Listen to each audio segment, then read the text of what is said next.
Tonight, before you close the chapter on a long day and allow your mind to gently drift toward sleep, I would like to invite you to reflect on something rather extraordinary.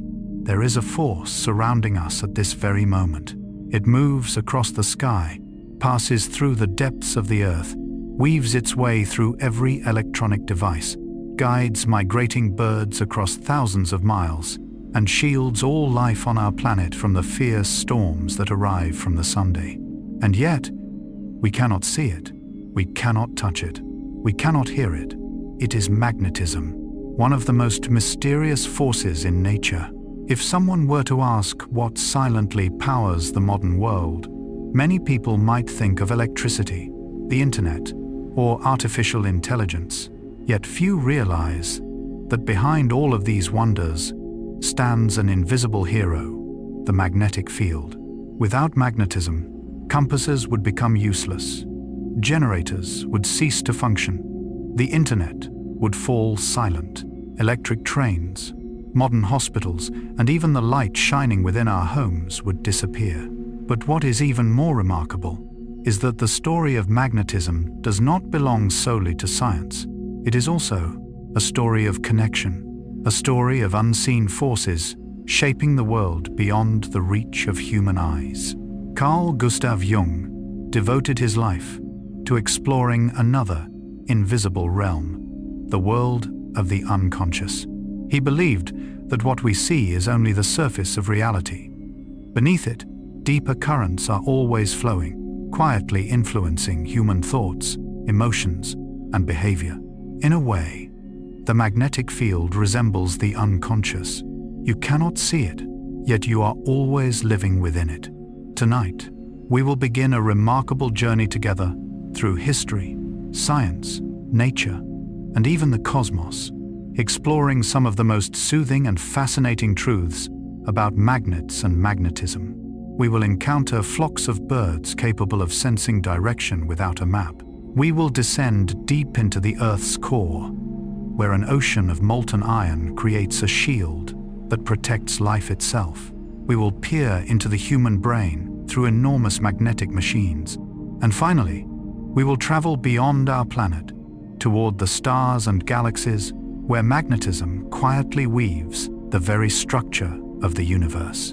If you enjoy stories of history, science, and profound explorations of the human inner world through the lens of Carl Jung, please take a moment to subscribe to the channel.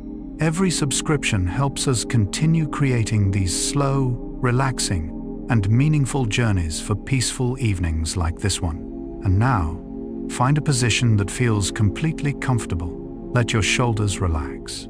Take a slow, gentle breath in, and allow your mind to drift along with one of the most extraordinary invisible forces the universe has ever created. This is the story of magnets, and it is also the story of the most important things we can never see with the naked eye, the invisible force guiding the world. Perhaps at this very moment, as you lie down, pull your blanket a little closer and prepare to let your mind drift into the stillness of the night. Something extraordinarily strange is happening all around you. A force is present in this room. It is passing through the walls, through the bed, through your body, through the deep layers of earth beneath the city, reaching thousands of kilometers into space. And although it is everywhere, you cannot see it, you cannot hear it, you cannot smell it, you cannot touch it. It is the magnetic field, one of the most familiar, yet also one of the most mysterious phenomena in nature. If I were to place a small magnet in front of you, you might not find it particularly remarkable. It is only a small object, something that could be sold in a stationery shop, something attached to a refrigerator door, something children might play with. Yet behind that simple object lies one of the forces that has helped shape this planet for billions of years. What is fascinating is that for most of our lives, we exist within a magnetic field, without ever truly noticing it. Human beings can see light, hear sound, feel temperature, but magnetism is different. It works in silence, quietly, patiently, without drawing attention to itself. Much like many of the most important forces in life, Carl Gustav Jung spent his entire life studying invisible things. He did not study magnets or physics. He studied the soul. He studied the unconscious forces that quietly shape human thoughts and actions. Jung realized that most of what influences us lies outside conscious awareness. Our fears, our longings, our memories, our symbols, all of them operate like hidden currents beneath the surface of the water. We do not see them, yet they remain present. The magnetic field is much the same. It is a reminder that reality is always larger than what our eyes can observe. If we could see magnetic fields with the naked eye, the world would look very different. You would see invisible curves surrounding the Earth. You would see streams of energy connecting magnetic poles. You would see immense magnetic clouds interacting with the solar wind. You would witness countless phenomena unfolding beyond the natural limits of human perception. There is an interesting paradox here. We tend to trust what we can see, yet many of the most important things cannot be seen at all. You cannot see gravity, yet you know it exists. You cannot see time, yet you feel its passage. You cannot see consciousness, yet you experience it every second. You cannot see love, yet you know it is real. And you cannot see the magnetic field either. But if it were to disappear, the entire world would change instantly. This brings to mind one of Jung's most beautiful ideas. He believed that modern people place too much trust in what is tangible. We become captivated by what can be measured, counted, seen. Meanwhile, the deepest dimensions of life often exist in invisible forms: meaning, faith, dreams, memories. The magnetic field seems to tell us the very same story, that sometimes the most powerful things are also the quietest. If we travel back thousands of years, humanity's first encounter with magnetism did not happen in a modern laboratory, not through sophisticated machines, but through wonder. Imagine an ancient person holding a strange stone in their hand. As they bring it close to a piece of iron, the iron suddenly begins to move. No one touches it. No string pulls it. No invisible hand appears. And yet it moves. To ancient people, this must have seemed like magic. A stone capable of attracting metal. An object capable of influencing another object without physical contact. This was natural magnetite, also known as lodestone. And from that moment, humanity's journey into one of nature's greatest mysteries began. What is remarkable is that even today, despite our far greater understanding of physics, magnetism still retains a measure of mystery, because the most fundamental question has never lost its sense of wonder. How can one object influence another across a distance? How can an invisible force exist within empty space? How can a phenomenon unseen by the eye affect an entire planet? To answer that question, we must widen our perspective, because magnetism does not exist only within the small magnet resting on a desk.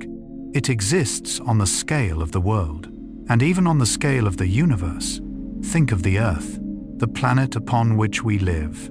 At first glance, it appears to be nothing more than a giant rock orbiting the Sunday. But deep beneath its crust lies an ocean of molten metal in constant motion. And that motion creates the immense magnetic field surrounding the entire planet. In other words, the Earth is, in fact, a giant magnet. A magnet so vast that we are living inside it without even realizing it. Every compass in the world is evidence of this fact. A compass needle points north, not because it knows the way, but because it is listening to the silent call of the Earth's core, an invisible call, a wordless signal. A conversation that has been continuing for billions of years.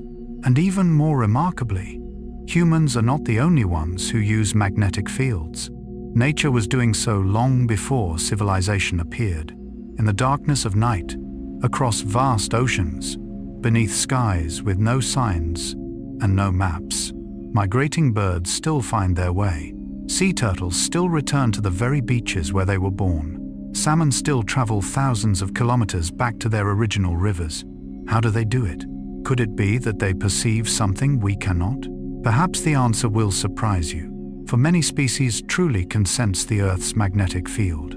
They possess a sense that most humans have either lost or never possessed, an ability to navigate using the planet's invisible signals. If that is true, then the world experienced by animals may be profoundly different from our own.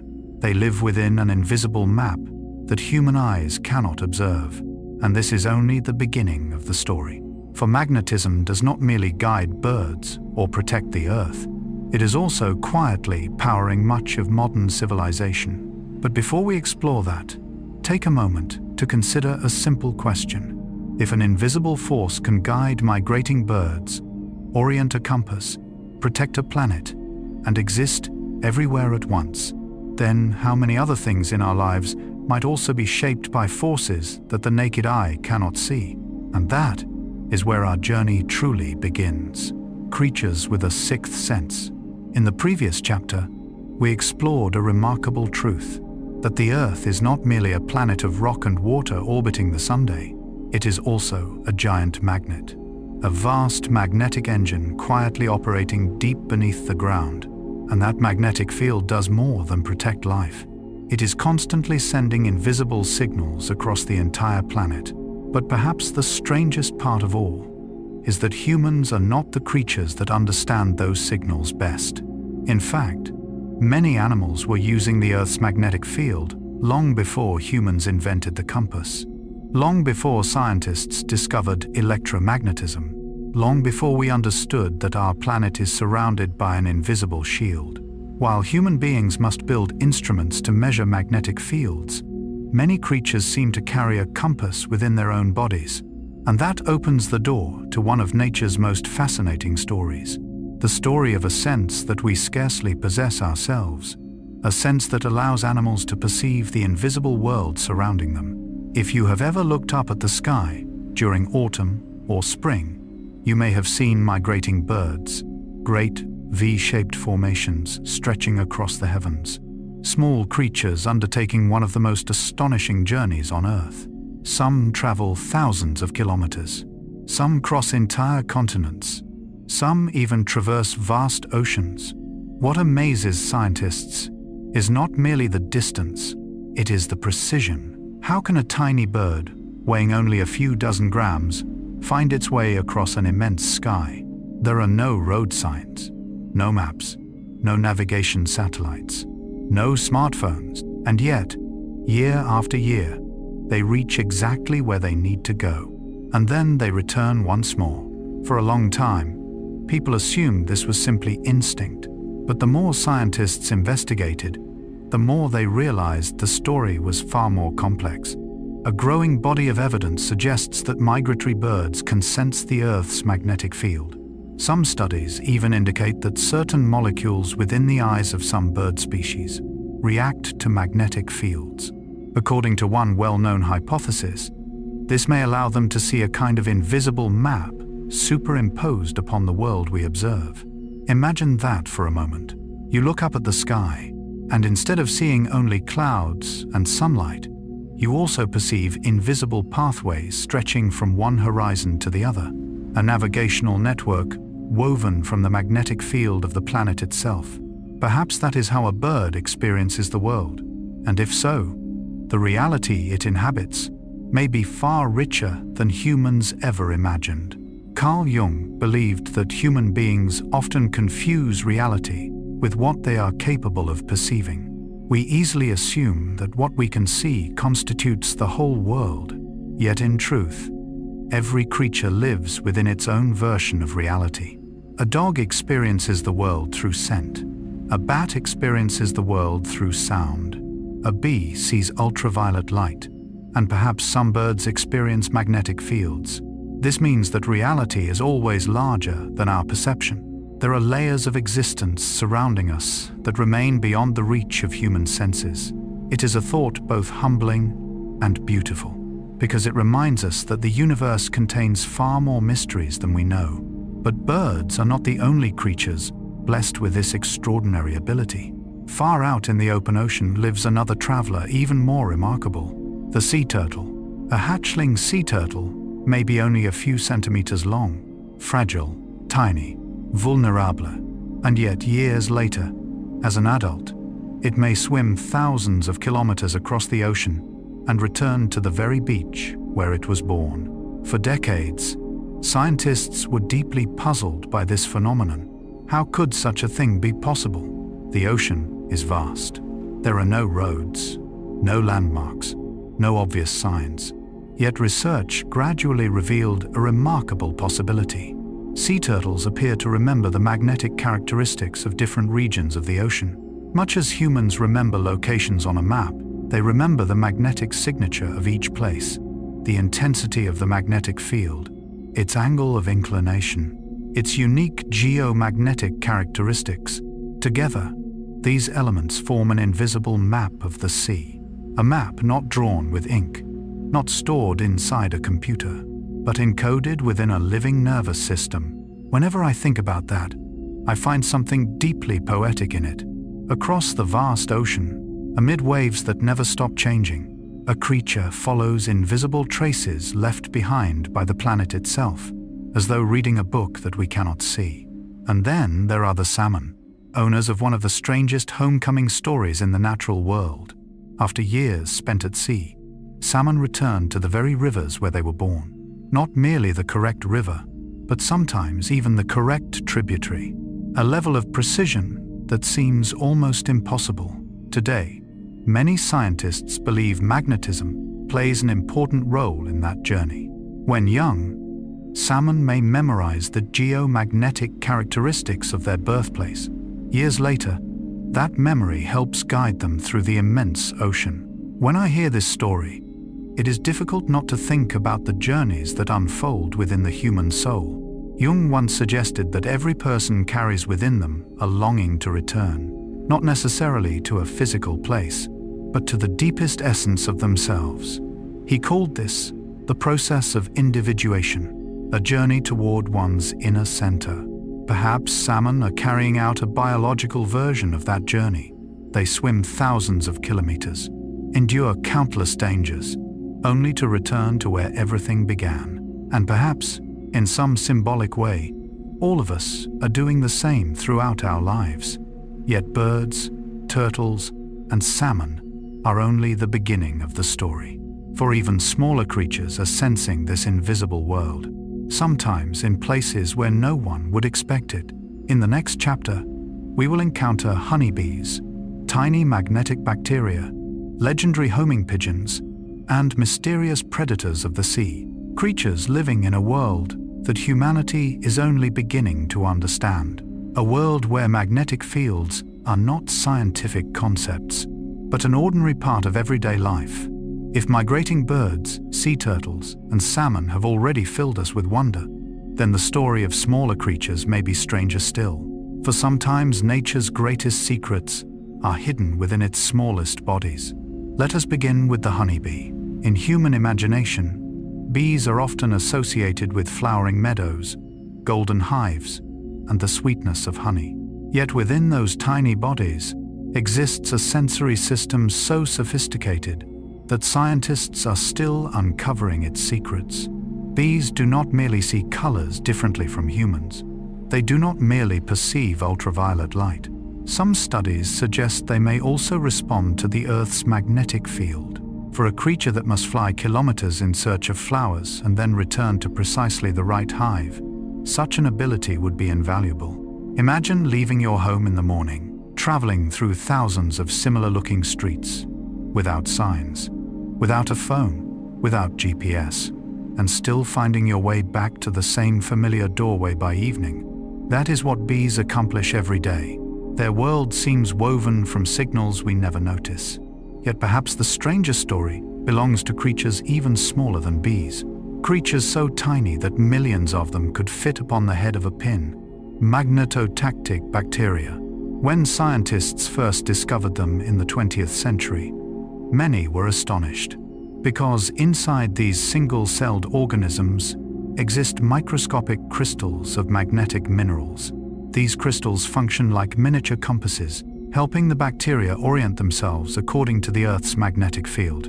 This means that even at the microscopic scale, life has learned to use magnetism. Even organisms without brains interact with this invisible force, it is difficult not to feel a sense of wonder when contemplating that fact, for it suggests that magnetism is not something separate from life.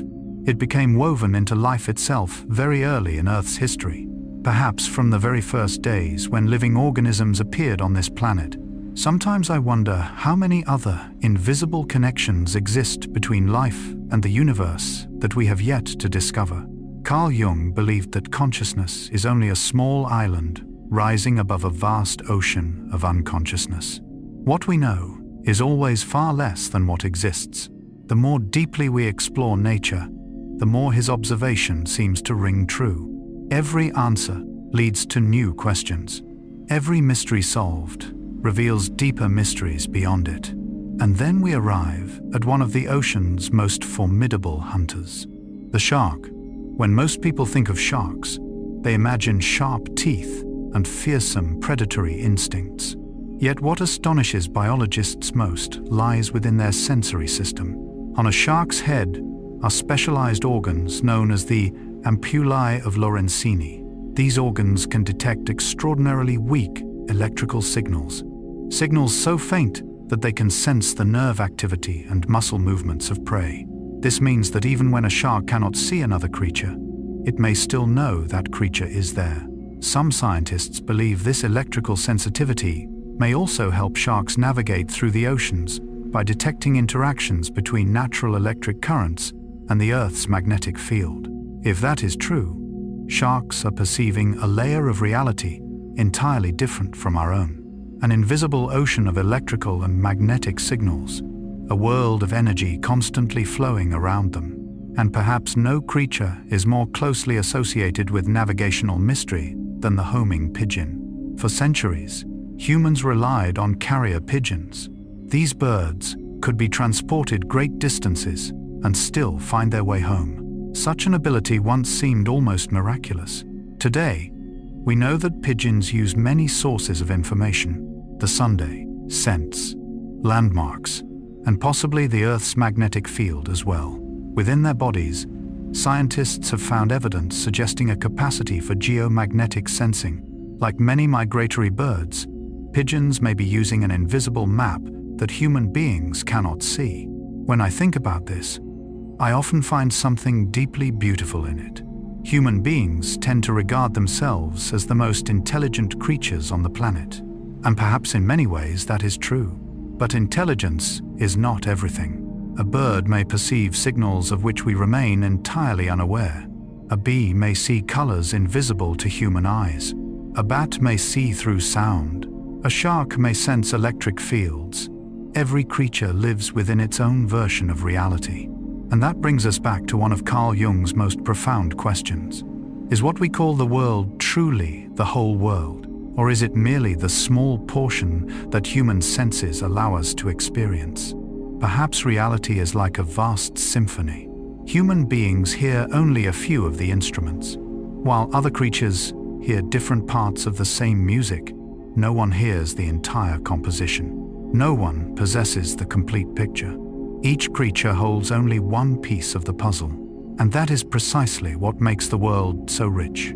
As night slowly settles around us, and we reflect upon these creatures with a sixth sense, perhaps the most beautiful lesson lies not in science, but in humility.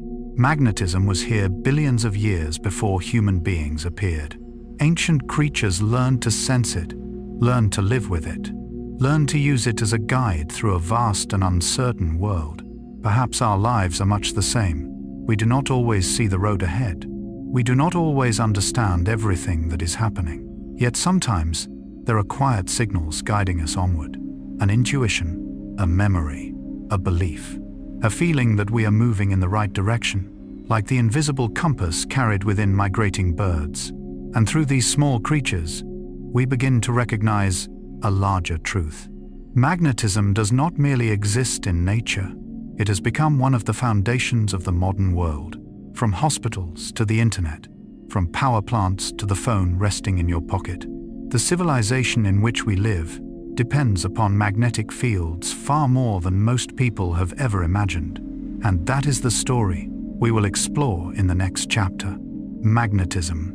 the invisible engine of modern civilization. In the previous chapter, we met creatures capable of sensing an invisible world, migrating birds crossing half the globe, sea turtles following magnetic maps etched deep within their nervous systems, tiny organisms using magnetic fields as a natural language of life.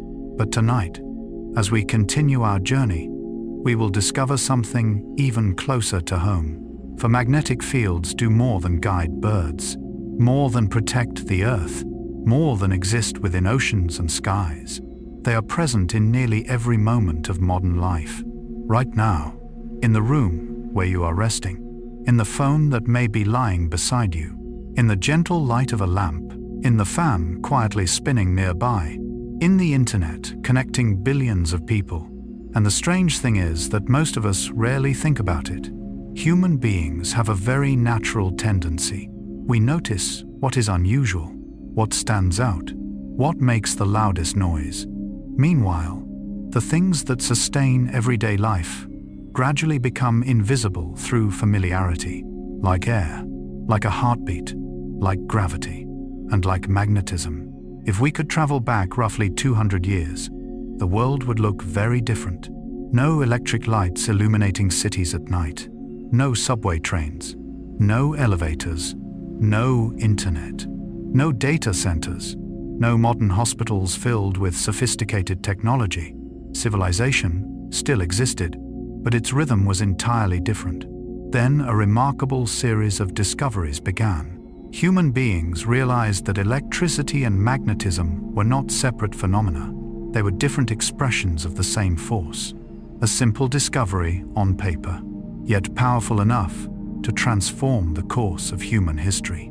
Imagine someone standing beside a river and realizing for the first time that flowing water could turn a wheel. From that moment forward, the world changes.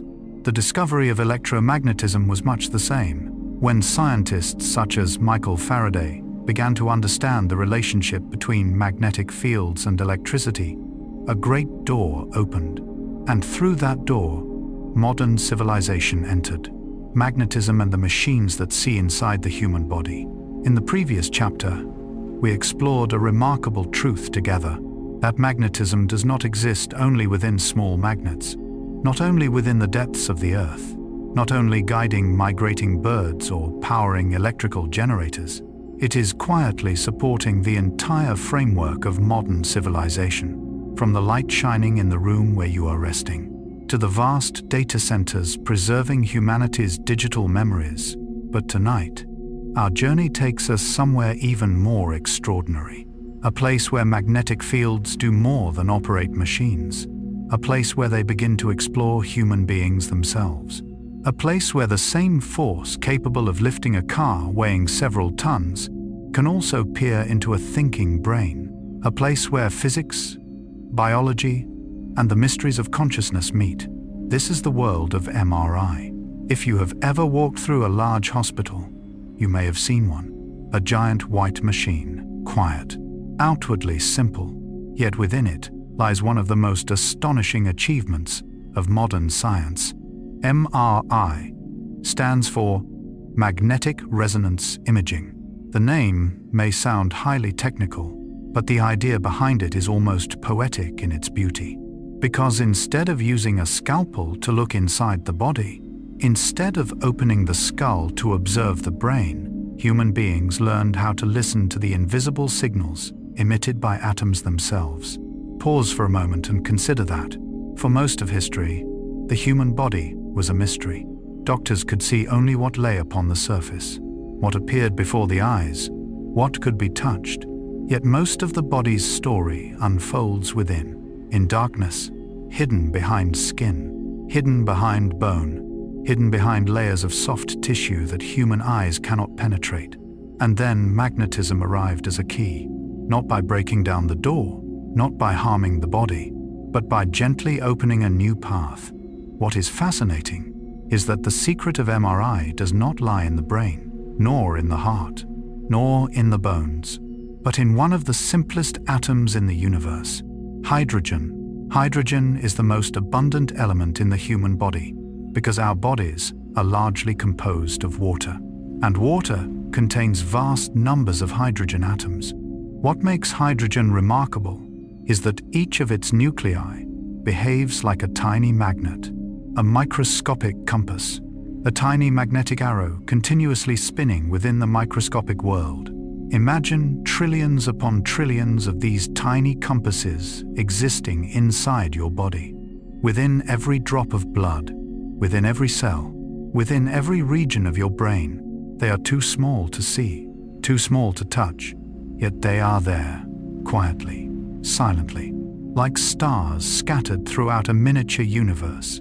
Normally, these atomic compasses point in every possible direction, chaotic, random, without any clear order. But when a person enters an MRI scanner, everything changes.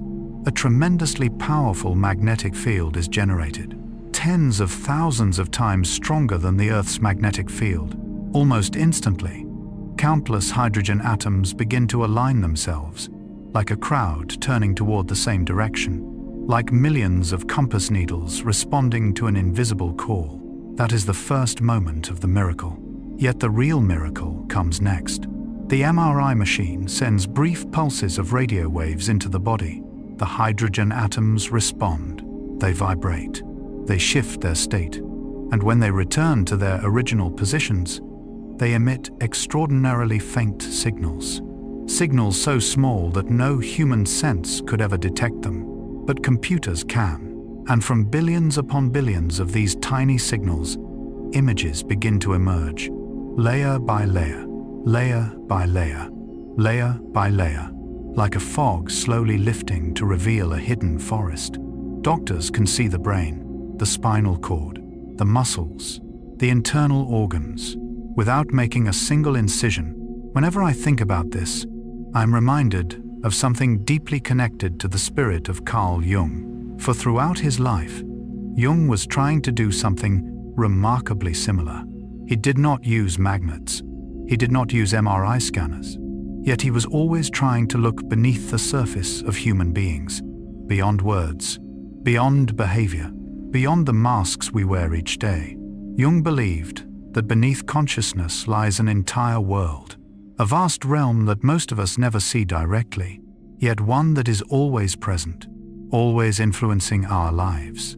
In a sense, MRI does for the body what Jung attempted to do for the soul. It helps us see what was once hidden, not through force, not through intrusion, but by listening carefully to very small signals. And that makes me think that science and psychology are sometimes less different than we imagine. Both begin with the same question: what is truly happening beneath the surface? Because what the eye perceives is often only a tiny fragment of the story, and sometimes the most important part lies within depths we cannot directly observe.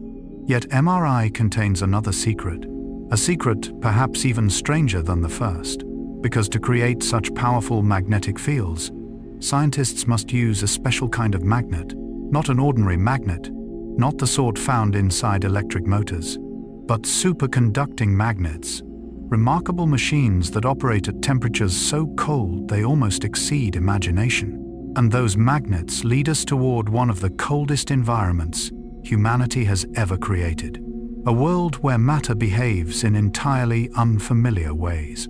A world where science sometimes begins to resemble magic. We have discovered how tiny hydrogen atoms inside the human body become microscopic compasses. They respond to magnetic fields.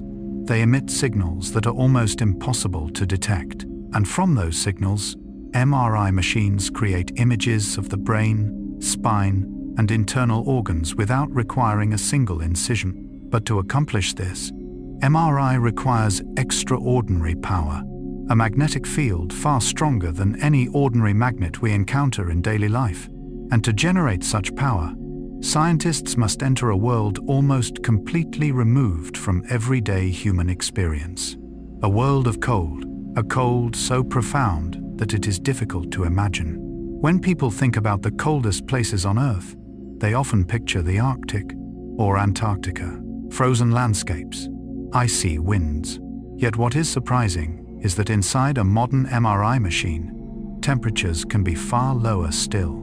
To operate superconducting magnets, scientists cool them using liquid helium. Liquid helium can reach temperatures of approximately -269 degrees Celsius, only a few degrees above absolute zero, colder than much of the space between the stars, so cold that atoms barely move, so cold that familiar physical laws begin to behave differently. Under such conditions, a remarkable phenomenon emerges. Electricity can flow through materials with almost no resistance, no significant energy loss, very little heat. Scientists call this phenomenon superconductivity, and it is superconductivity that allows these extraordinary magnetic fields to exist. There is something deeply poetic about this image. To look deep inside the human body, we must create an environment colder than much of the universe itself, as though, in order to explore the secrets of life, humanity first had to learn how to master some of nature's most extreme conditions. On one side stands the warm human body, filled with life. On the other stand magnets operating in temperatures approaching absolute zero. And between these two worlds stands science, a bridge connecting things that once seemed impossible to connect. Yet MRI does more than reveal the structure of the body. Over time, scientists develop techniques capable of observing the activity of the brain itself, not merely seeing the brain, but seeing it work, thinking, remembering, feeling, dreaming. That almost sounds like science fiction. For thousands of years, humanity wondered where thoughts truly occur, what consciousness is, how memories are stored, what happens inside the brain when we love, when we fear, when we hope, when we imagine. Today, advanced forms of MRI, such as functional MRI or fMRI, allow scientists to observe which regions of the brain consume more oxygen when active. They can see areas brighten when a person recognizes a familiar face, listens to music, recalls childhood memories, solves a problem, or reflects upon themselves. Of course, we remain far from fully understanding the brain, but for the first time in history, humanity can observe the organ that produces thought without opening the skull, an achievement that previous generations could only dream about. And perhaps this is where the story touches Carl Jung most profoundly, because throughout his life, Jung sought to explore what lies beneath conscious awareness. He believed that the human psyche resembles an ocean. The thoughts we recognize are merely the waves upon the surface. Beneath them lie much deeper layers, forgotten memories, ancient symbols, nameless fears, dreams, archetypes, residing within humanity's collective unconscious. What is fascinating is that MRI cannot see these things. No machine can photograph a dream. No magnetic field can record a childhood memory. No instrument can precisely measure the meaning of a symbol within the soul. Yet MRI teaches us something important. Even our most abstract thoughts leave traces within the physical world. Every emotion, every memory, every moment of awareness is connected to activity occurring among billions of neurons. Perhaps that is one of the most beautiful truths about being human. We are both matter and meaning, both biology and story, a brain that can be observed through magnetic fields, yet experiences that belong to an entirely different realm, a realm of memory, emotion, and consciousness, like two sides of the same coin. And the more we explore the brain, the more we realize how much remains unknown. That does not represent a failure of science.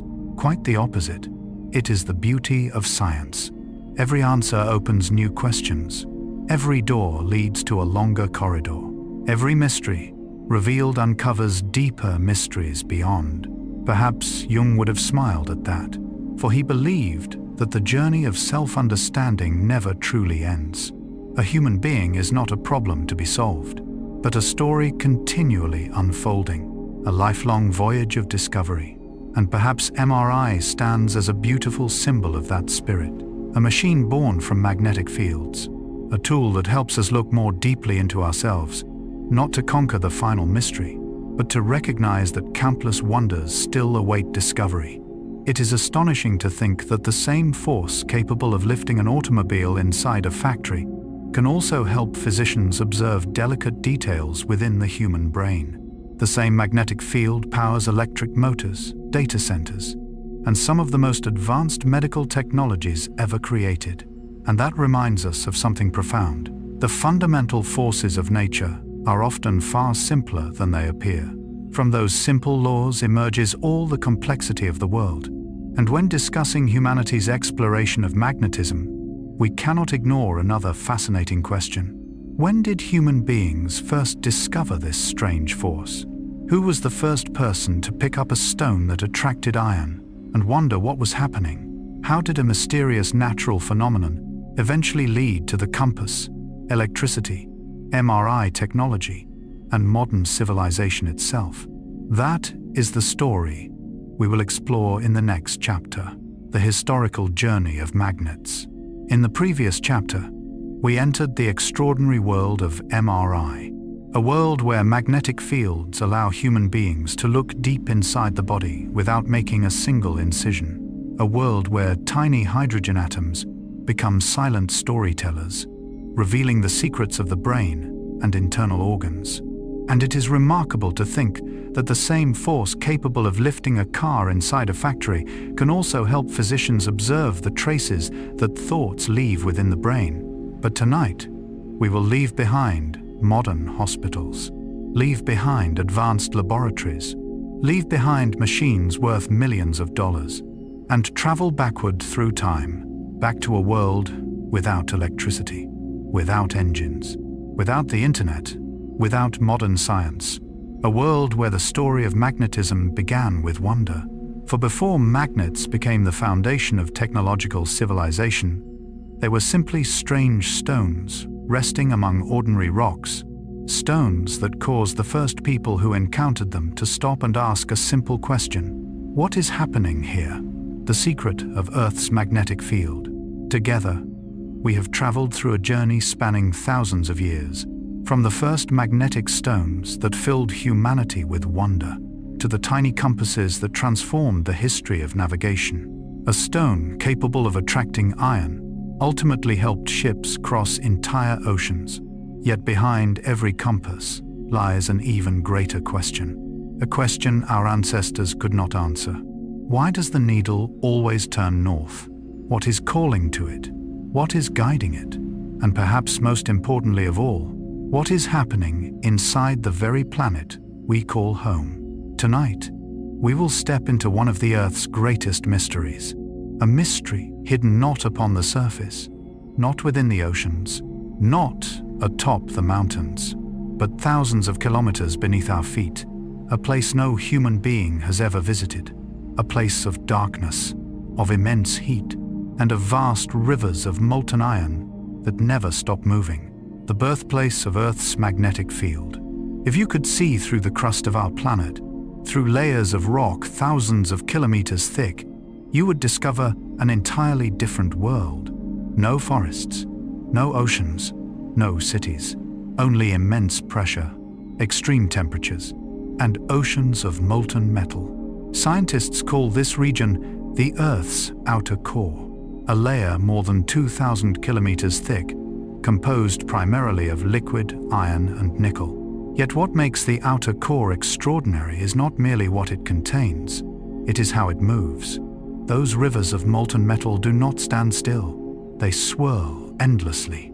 They circulate continuously. They flow under the influence of tremendous heat rising from deep within the planet and the Earth's own rotation. And from that motion, something remarkable emerges. When electrically conductive metal moves, it generates electric currents. When electric currents appear, magnetic fields are created.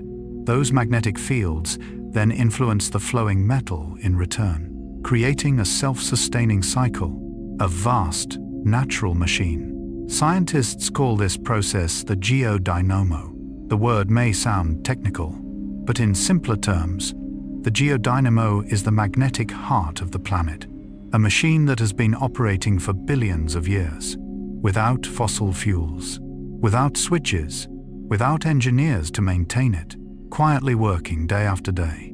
There is something about this that reminds me of the way Carl Jung described the collective unconscious. He believed that beneath the personal consciousness of every individual lies a deeper layer, an older foundation, an invisible current that existed long before any one of us arrived. In much the same way, much of what happens on the Earth's surface is supported by processes hidden far below our awareness. Cities, forests, oceans, all resting upon a colossal machine operating in darkness. And what is fascinating is that our tiny compass serves as a thread connecting those two worlds, the surface and the depths, daily life, and the hidden processes unfolding inside the planet. Yet if you imagine Earth's magnetic field as something fixed and unchanging, the truth is even more interesting. Because the north that a compass points toward is not exactly the same north shown on a map. There are actually two different norths, geographic north and magnetic north. Geographic north is the point where the Earth's axis of rotation intersects the planet's surface. It is the familiar North Pole we see on a globe. But magnetic north is where magnetic field lines converge. And strangely enough, it does not remain still. It is moving. Even now, while you are listening to this story, while waves break upon distant shores, while cities slowly drift into sleep, the magnetic North Pole continues its own journey, quietly, relentlessly. Over the last 2 centuries, scientists have carefully tracked its movement. At first, it moved rather slowly. But in recent decades, its speed has increased significantly. Today, the magnetic North Pole is wandering across the Arctic Ocean at a rate of dozens of kilometers each year, which means that the compass of an explorer several centuries ago would not point to exactly the same location as a compass today. Isn't that remarkable? Even the things we imagine to be fixed are changing. Even north itself does not remain entirely still. I have always felt there is a beautiful lesson hidden within that fact. Human beings long for certainty. We seek fixed points, final answers, unchanging truths. Yet nature rarely operates that way. Even the stars are moving, continents drift, rivers change course, and even the magnetic North Pole wanders. Perhaps life is not about finding things that never move. Perhaps it is about learning how to navigate a world that is always changing. Jung once wrote, "I am not what happened to me. I am what I choose to become." Perhaps the magnetic field reminds us of something similar. That direction matters more than position. That movement is a natural part of existence. That even the things that seem most permanent are constantly evolving. But the story of Earth's magnetic field contains an even greater mystery. A mystery that astonished scientists when they first uncovered it. For in the distant past of our planet, the magnetic North Pole did not merely move. The entire magnetic field reversed. Many times, very many times, south became north. North became south. An event that sounds almost impossible, yet one that truly occurred throughout Earth's geological history. How do we know this? Who recorded events that happened millions of years before humans existed? The answer lies within stone, ancient rocks that preserve the memory of magnetic fields, like silent books written by the Earth itself.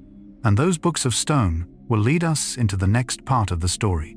We have traveled together into the molten heart of the planet, to the place where oceans of liquid iron move endlessly, to the place where the immense geodynamo quietly generates the magnetic shield protecting all life on Earth.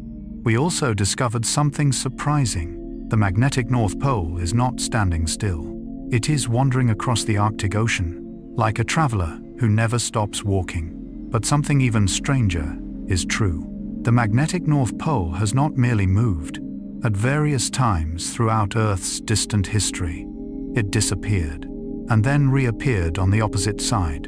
In other words, north became south, and south became north. The first time you hear this, it sounds almost like science fiction, yet it is one of the most firmly established realities of modern geology.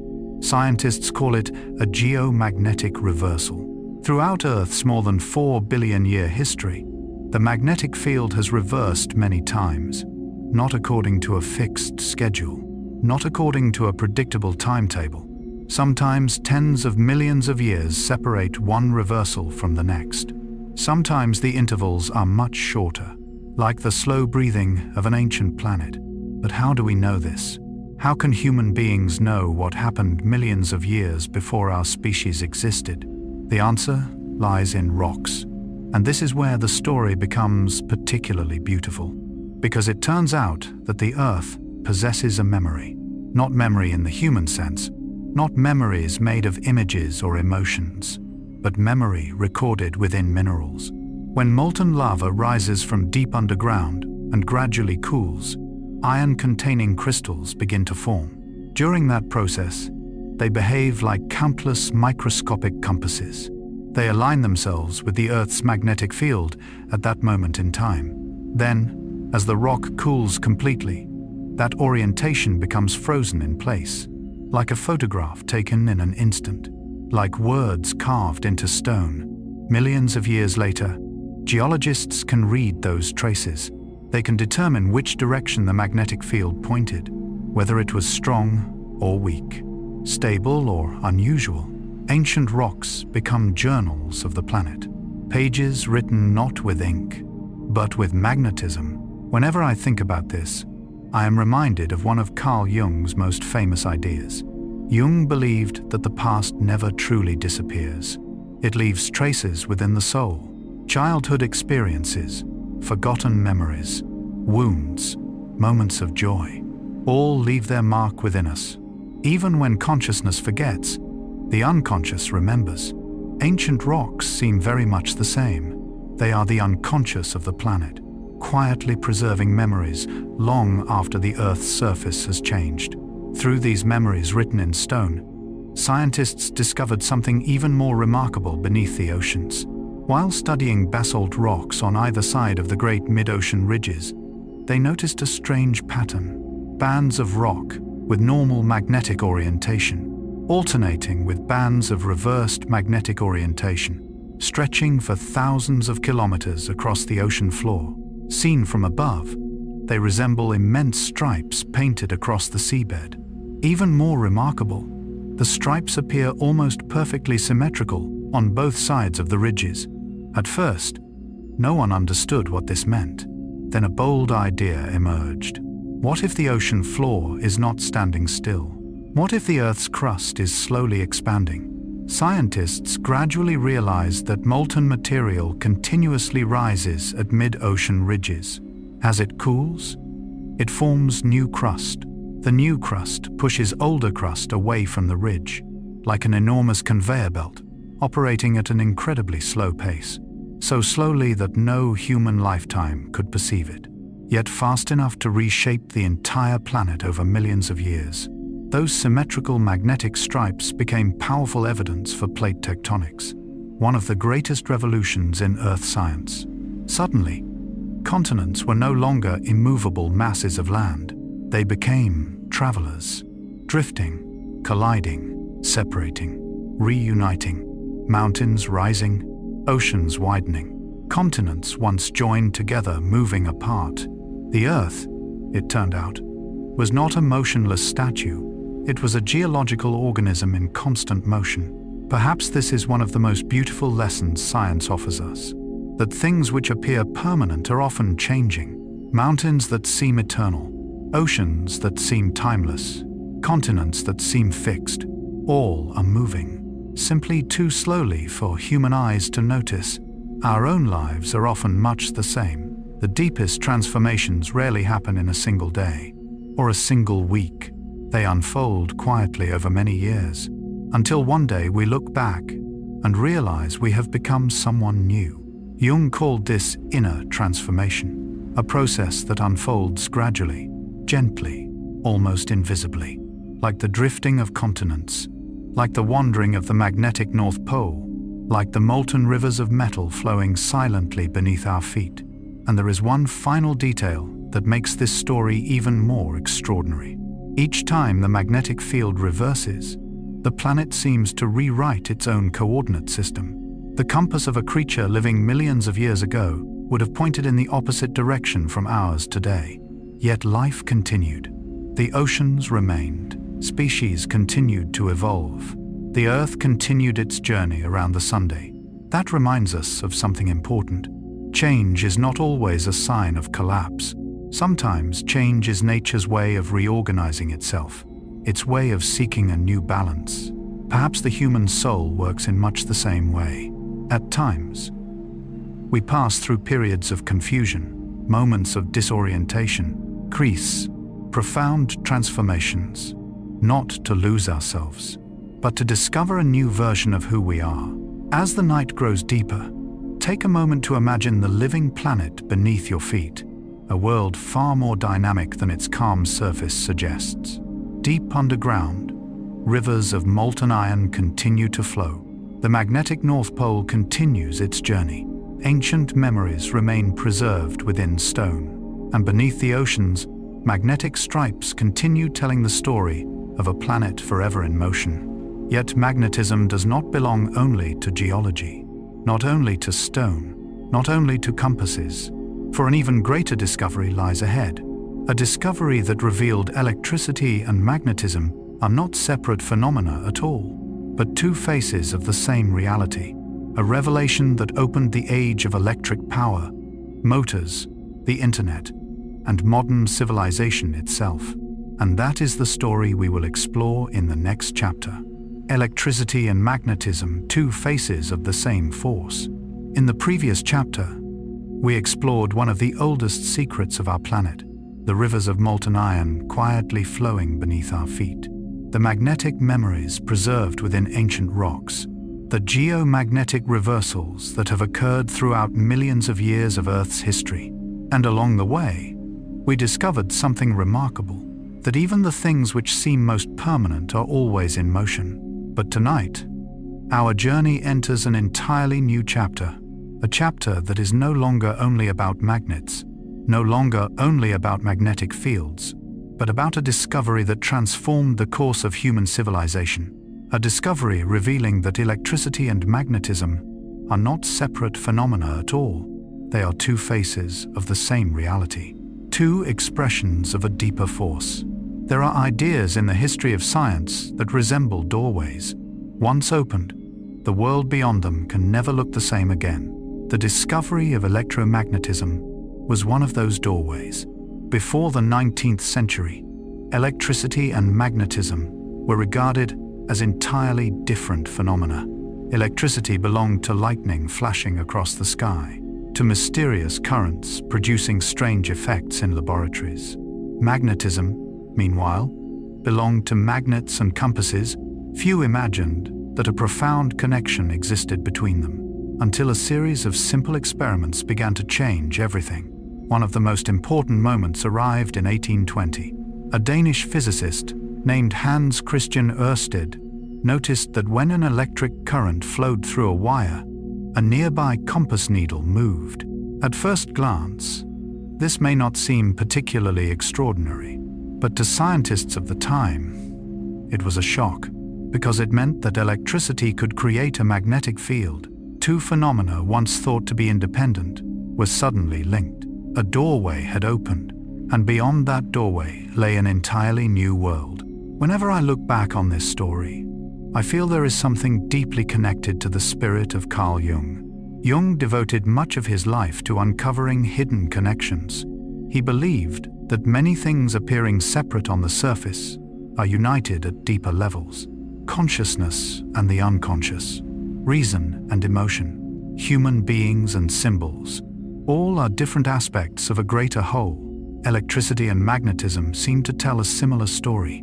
At first glance, they appear different, yet at a deeper level, they are one. Perhaps nature loves unity more than we realize, but Ørsted's discovery was only the beginning. The person who transformed that insight into a revolution was Michael Faraday. Faraday was not born into privilege. He did not receive an elite education as a child, but he possessed a quality shared by every great explorer: curiosity. A curiosity that seemed almost limitless. Faraday began asking a simple question: if electricity can create magnetism, can magnetism create electricity? Today, The question sounds obvious, but at the time, no one knew the answer. And after years of experimentation, Faraday uncovered a remarkable truth. Yes, magnetism can create electricity, but not a stationary magnetic field, a changing one, a moving one. This is the phenomenon we now call electromagnetic induction, one of the most important discoveries in human history. Imagine a coil of wire and a magnet. If the magnet remains still, nothing happens. But if you move it closer or pull it away, an electric current appears within the coil. That means motion can be transformed into electricity. A simple idea, yet its consequences were immense. For suddenly, humanity realized it could generate electricity on a massive scale, without relying on rare natural phenomena, without waiting for lightning, without miracles. Only motion, only magnets, only coils of wire. Sometimes I feel this is one of the most beautiful ideas in all of science. An object in motion, an invisible field, and light appears, almost like magic. Except it is magic written in the language of nature. From that discovery came the electric generator. Today, nearly every major source of electricity on Earth relies upon that principle. Hydroelectric power, fossil fuel power plants, wind energy, nuclear power, even many modern renewable energy systems. Somewhere inside, there is always a rotating component, always a magnet, always a coil of wire, always electromagnetic induction. A massive hydroelectric dam is essentially using water to turn magnets. A wind turbine is using air to turn magnets. A nuclear power station is using heat to turn magnets. Though their outward forms differ, the story inside remains the same. Motion becomes electricity. What is fascinating is that once electricity is created, its journey has only just begun. Electricity can travel great distances, across mountains, across plains, across oceans, across cities, until it finally arrives at your home, and when it does, a second miracle begins. If motion can create electricity, then electricity can create motion. That is the principle behind the electric motor, one of the quietest, yet most important, inventions in modern civilization. Every fan turning overhead, every washing machine, every refrigerator, every elevator, every electric vehicle, every manufacturing line, all are telling the same story. The story of electricity and magnetism dancing together. The story of two forces that seem separate but are, in truth, one. And the remarkable thing is that most of us rarely notice it. Just as we rarely notice our heartbeat, just as we seldom think about gravity, just as we forget the air surrounding us, electromagnetism has become such a natural part of everyday life that we rarely pause to marvel at it. Yet if we look more closely, the entire modern world has been built upon this discovery, and in the next chapter, we will journey even further. We will explore how electricity and magnetism create music inside a speaker, how they capture voices within a microphone, how they power induction cooktops, wireless charging systems, transformers, and even the maglev trains that float above their tracks as though they have arrived from the future. For the story of electromagnetism still holds many wonders waiting to be discovered, the giant magnets of future science. In the previous chapter, we explored a truth that seems simple on the surface, yet transformed the entire course of human history. Electricity and magnetism are not separate phenomena. They are two faces of the same force, an invisible connection that powers electric motors, generators, speakers, microphones, and nearly every aspect of modern civilization. But tonight, our journey will continue even farther, far beyond cities, far beyond factories, far beyond the familiar devices of everyday life. We will enter some of the largest scientific structures ever created, machines so immense that they stretch for dozens of kilometers, systems that employ magnets far more powerful than anything found in ordinary life, structures built not for comfort or convenience, but to answer the deepest questions about the universe. Perhaps one of the most remarkable things about science is its willingness to pursue what initially seems impractical. Human beings do not simply want to know how to grow food, or how to build houses, or how to create tools. We also want to know, what is the universe made of? How did everything begin? What deeper laws govern reality itself? Carl Jung believed that within every human being exists a longing to search for meaning. Not merely to live, but to understand, not merely to exist, but to know what it is that we exist within. Perhaps it is that longing that has led us to some of the strangest machines ever constructed. One of them is the particle accelerator. If you hear that name for the first time, you might imagine a small device sitting inside a laboratory. The reality is entirely different. The largest modern accelerators resemble underground cities more than machines. Inside them are tunnels stretching for dozens of kilometers, vacuum systems that approach perfection, and enormous magnets working tirelessly without rest. Why are such powerful magnets necessary? Because their task is extraordinary. They must guide the smallest particles in nature. Imagine a proton, a particle so tiny that trillions upon trillions of protons could fit upon the tip of a needle. Now imagine trying to control it, not when it is moving slowly, but when it is traveling at nearly the speed of light. How do you bend the path of something moving that fast? No steering wheel can accomplish it. No wall can stop it. Only magnetic fields. Giant superconducting magnets create invisible force fields, quietly, precisely, patiently, guiding particles through enormous circular pathways, like shepherds leading an invisible flock across the fields of the universe. That image has always moved me, because these machines are not built to produce consumer products, not built to sell anything, not built for entertainment. They are built to answer questions our ancestors asked thousands of years ago. Who are we? What is this universe? Where did everything come from? When particles collide at speeds approaching that of light, they recreate conditions that existed shortly after the Big Bang. For a brief instant, humanity is able to glimpse a fragment of the universe's past, not through a telescope, but through magnets. There is something wonderfully strange about that. What began with a small magnetic stone is now helping humanity study the origins of everything. Yet particle accelerators are only the beginning, because there is an even greater dream waiting beyond them. A dream that, if successful, could transform the future of energy itself. That dream is nuclear fusion. For thousands of years, human beings have looked toward the sky and wondered what burns inside the sunday. Why has it shone for billions of years? How can it produce such immense amounts of energy? Today, we know the answer. The sun does not burn wood. It does not burn coal. It does not burn oil. It generates energy through fusion, a process in which light atomic nuclei merge together, releasing tremendous amounts of energy. The challenge is that fusion requires temperatures almost beyond imagination, hotter than the cores of many planets, tens of millions of degrees Celsius.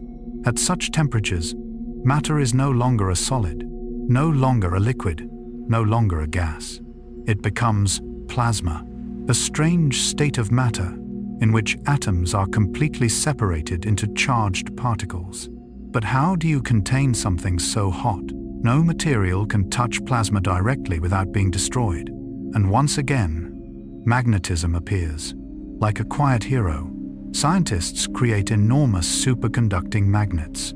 These magnets generate fields powerful enough to suspend plasma within empty space, preventing it from touching the walls of the reactor, preventing it from escaping, like an invisible bowl holding a miniature star.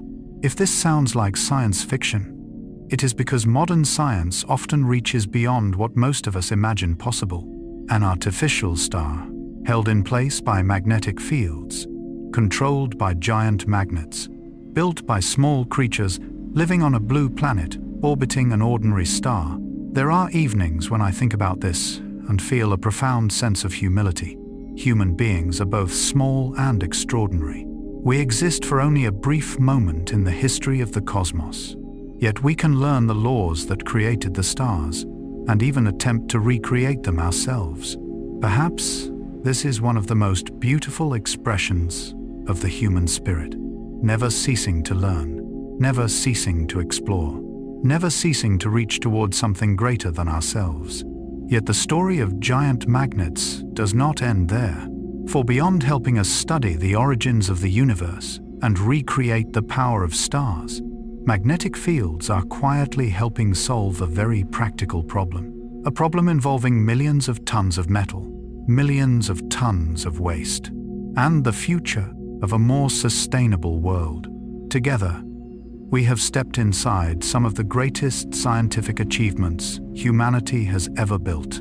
Particle accelerators stretching for dozens of kilometers, superconducting magnets guiding particles moving near the speed of light, fusion reactors attempting to recreate the fire of the stars here on Earth.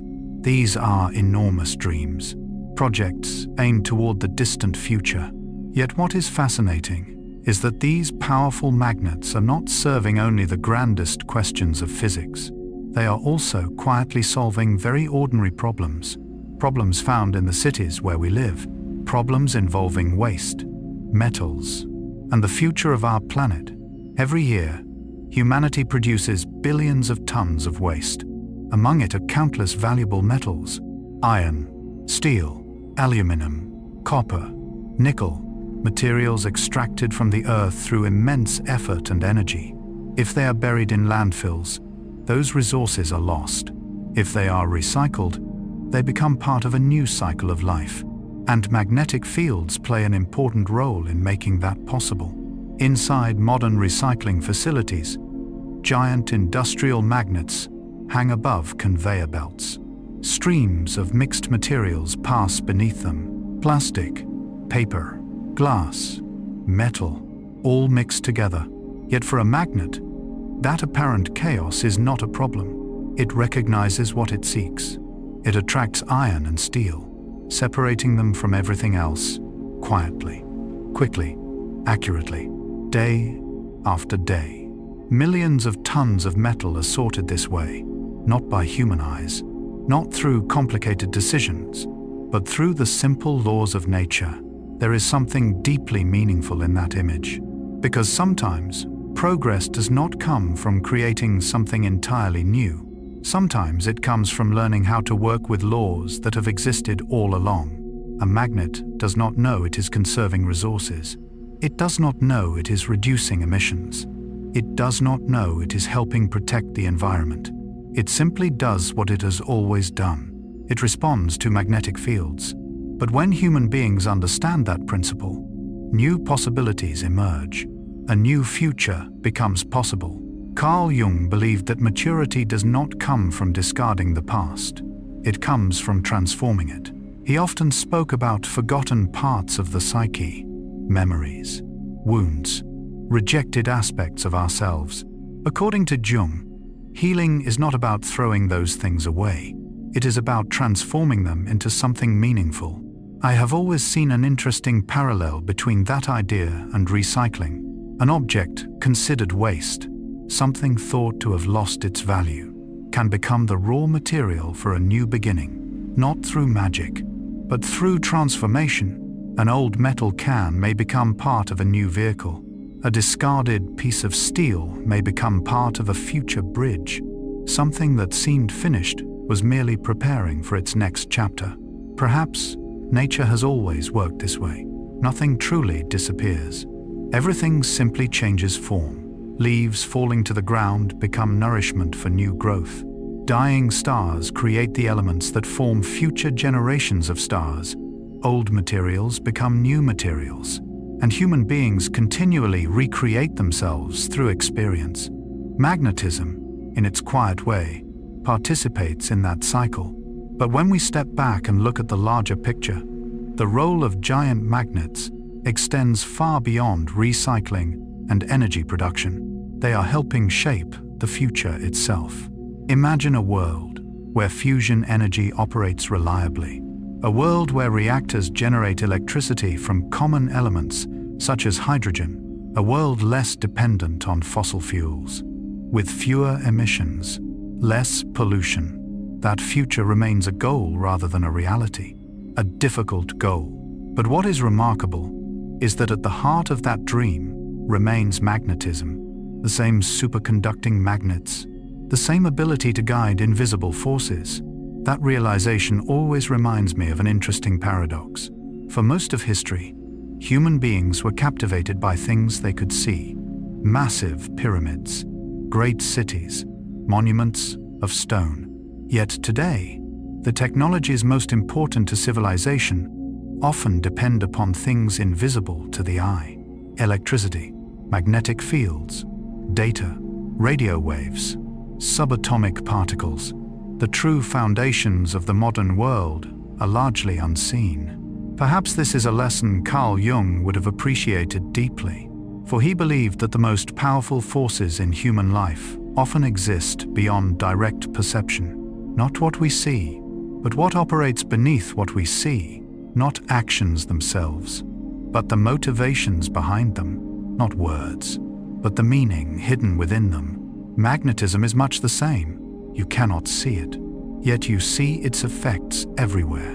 In MRI machines, in electric motors, in data centers, in future transportation systems, in particle accelerators, in fusion reactors, and even in humble recycling facilities.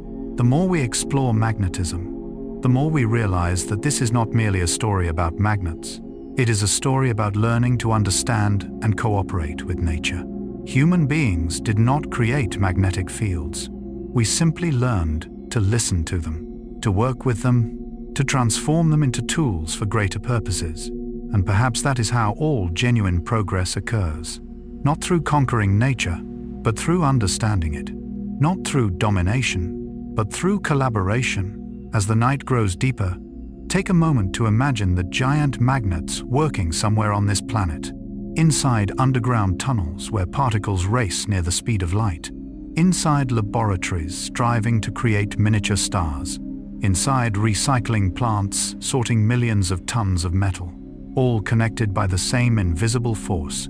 A force first discovered by our ancestors within naturally magnetized stones. A force that has accompanied civilization from the first compass to the technologies of tomorrow. And perhaps the most beautiful message of this chapter is this: magnetism does not merely help us understand the world, it helps us build the next one. A world where science continues expanding the boundaries of what is possible. A world where invisible forces help humanity reach dreams that once belonged only to the gods. For in the end, the greatest wonder is not the giant magnets themselves.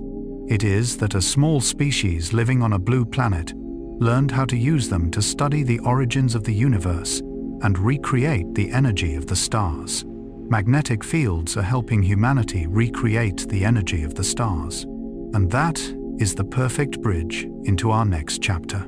Because to understand why modern magnets can become so powerful, we must enter an even stranger world. A world of magnetic materials, invisible magnetic domains, the strongest magnets ever created, and phenomena that allow objects to float through the air as if by magic. That is the story waiting for us in the strange world of magnetic materials. In the previous chapter, we explored the giant magnets powering the machines of the future, systems capable of guiding particles traveling near the speed of light, fusion reactors attempting to recreate the energy of the stars, recycling systems quietly helping our planet become more sustainable. But tonight, we will travel in the opposite direction. Instead of looking at enormous structures, we will look at things unimaginably small. Because sometimes, the greatest secrets are hidden within the smallest places. And to understand why a magnet can lift an automobile, why it can confine plasma hotter than the core of the sun, or why it can make an object float in midair, we must enter the world inside the magnet itself. A world invisible to the human eye. A world where trillions upon trillions of atoms participate in a perfectly coordinated dance. If you place a magnet on a table, it appears quite ordinary. A small object, quiet, neither glowing nor moving. Yet appearances can be deceptive, because inside that magnet, something remarkable is taking place. Every atom behaves like a tiny magnet, a microscopic magnetic arrow. In most materials, these arrows point in many different directions. They cancel one another out. As a result, the material displays little or no obvious magnetism. But inside a strong magnet, something different happens. Trillions upon trillions of atoms begin pointing in the same direction, like a choir singing a single melody, like a rowing team moving every oar in perfect rhythm, like a community whose members share a common purpose, and it is that harmony that creates strength. Carl Jung spent much of his life studying inner unity within the human psyche. He believed that a divided soul often becomes weak, conflicted, exhausted. But when the different parts of a person begin to work together, a new source of energy emerges, a sense of wholeness, a sense of direction, a sense of strength. In a fascinating way, magnets seem to tell the same story. Their power does not come from a single atom. It comes from the agreement of countless atoms, not from the strength of individuals, but from the harmony of the collective. Physicists call the regions where atoms align in the same direction magnetic domains. These domains are like small communities living inside a material. In an ordinary piece of iron, different domains often point in different directions. The overall effect is nearly balanced. But when the material becomes magnetized, those domains begin to align. A new order emerges, and from that order, a magnet is born. Perhaps this is one of the most beautiful images physics has ever offered, because it shows that strength does not necessarily come from size. It comes from coordination, from acting together, from unity. Yet not all magnets are the same. In the modern world, one particular type of magnet has transformed countless technologies, the neodymium magnet. If our ancestors could see a neodymium magnet today, they might believe they were witnessing magic. A magnet no larger than a coin, yet capable of lifting objects many times heavier than itself. Small in size, extraordinary in power. Neodymium belongs to a group of elements known as rare earths. When combined with iron and certain other elements, it forms the strongest permanent magnets that humanity has ever mass-produced. Today, they are everywhere. Inside headphones, inside hard drives, inside electric vehicle motors, inside wind turbines, inside speakers, inside smartphones. Many modern technologies would be difficult to imagine in their current form without them. What is interesting is that great power often comes with responsibility. A small neodymium magnet can surprise people. When two large ones snap together too quickly, they can pinch fingers painfully, sometimes even causing injury. In certain cases, they collide with such force that they shatter. Tiny fragments may fly outward at significant speeds. Like shards of glass, they can also damage some older data storage devices or interfere with objects sensitive to magnetic fields. All of this reminds us of a familiar law of nature. Any powerful force must be properly understood. Fire can provide warmth, but it can also destroy. Water can sustain life, but it can also flood entire landscapes. Magnetism is no different. The stronger it becomes, the more respect it demands. Jung believed that the most powerful energies within the human psyche should neither be suppressed nor underestimated. They must be recognized, understood, guided. Perhaps science and psychology occasionally meet at this point. True power is not simply possessing energy. It is knowing how to use it wisely. Yet the story of magnetic materials becomes even stranger, for there are phenomena that allow objects to float, materials that lose electrical resistance entirely, and even frogs that have been suspended in midair by magnetic fields. It sounds like a fairy tale, yet it is entirely real science, and those mysteries lead us into the next stage of our journey, a place where magnetism begins challenging our intuition about gravity, matter, and the nature of reality itself. Together, we have entered the invisible world inside a magnet, a world where trillions upon trillions of atoms quietly align in a common direction. a world where power comes not from a single individual, but from the cooperation of countless small parts. We have also encountered powerful neodymium magnets, tiny objects whose strength continues to astonish people. But if you think that is the strangest aspect of magnetism, the story ahead is even more surprising. Because now, we enter a realm where physics begins to resemble magic, a world where objects float through the air, a world where electrical resistance disappears, a world where the familiar rules of everyday life seem to behave in entirely unexpected ways. That story begins with superconductivity. If there is one concept in physics that left generations of scientists astonished, it is this one. Normally, when electricity flows through a wire, some energy is lost as heat. That is why electrical wires become warm. That is why all electrical devices experience inefficiencies. It is a familiar part of our world. Yet at extremely low temperatures, certain materials begin behaving in a completely different way.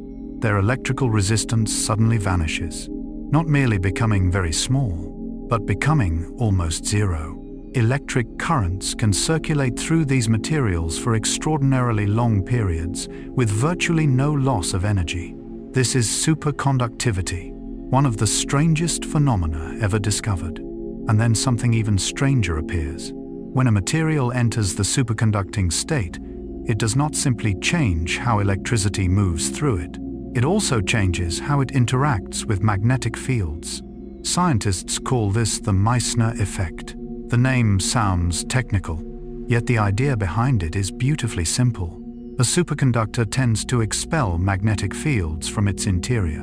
In other words, it does not allow magnetic fields to pass through it. Place a magnet above a properly cooled superconductor, and something almost impossible occurs. The magnet begins to levitate. No strings, no motors, no supports, simply floating in the air. For many people, seeing this experiment for the first time feels like witnessing a magic trick. Yet it is actually one of the most elegant demonstrations of nature's laws. Magnetic fields and superconducting materials create a special balance, an invisible dialogue between two worlds, and the result is flight.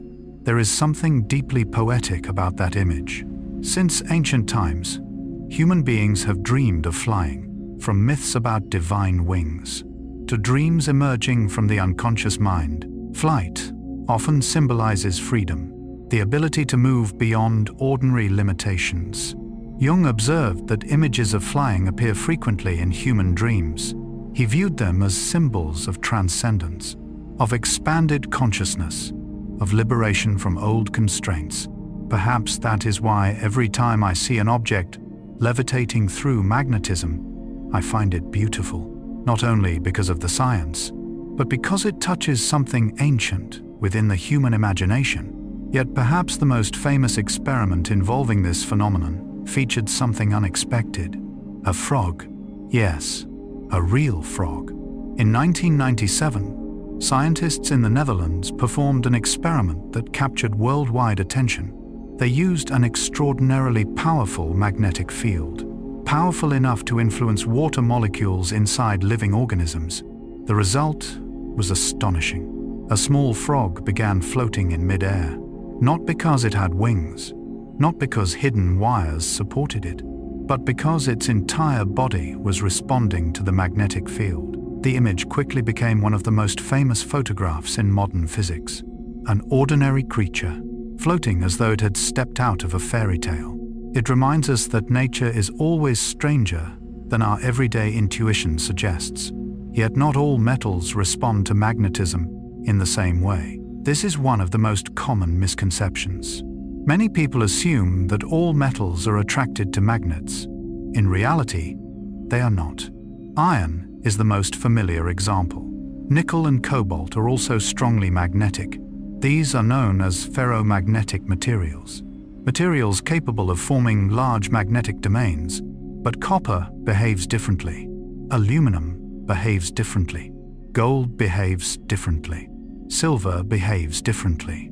They are not strongly attracted like iron. Some respond only very weakly to magnetic fields.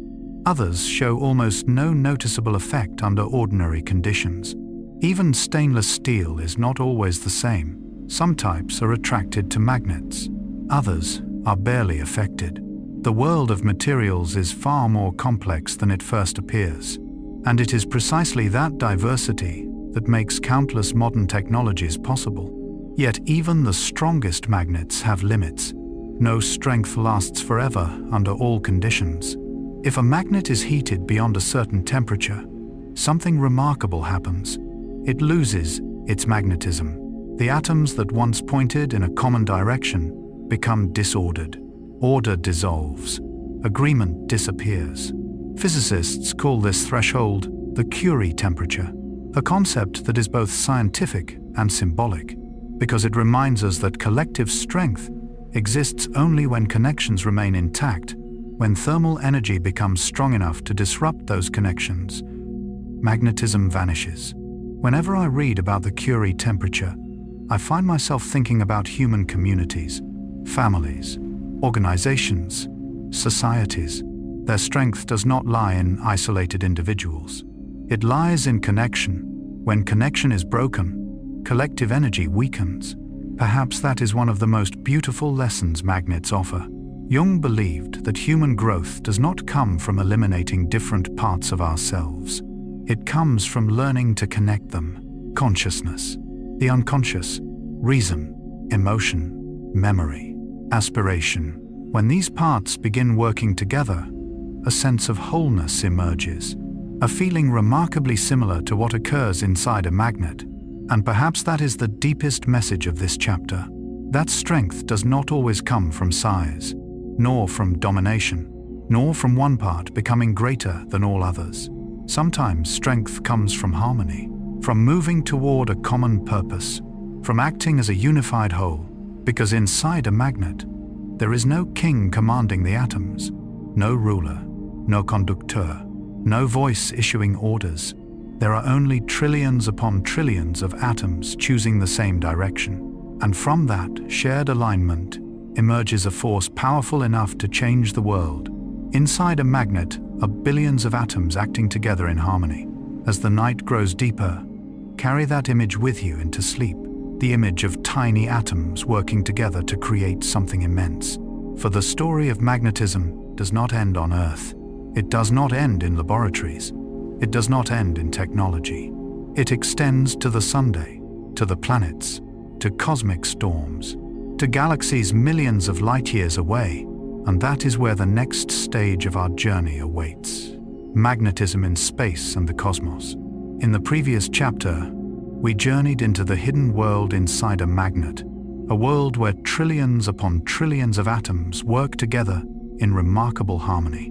A world where invisible forces can make objects float in mid-air and create phenomena that seem almost magical.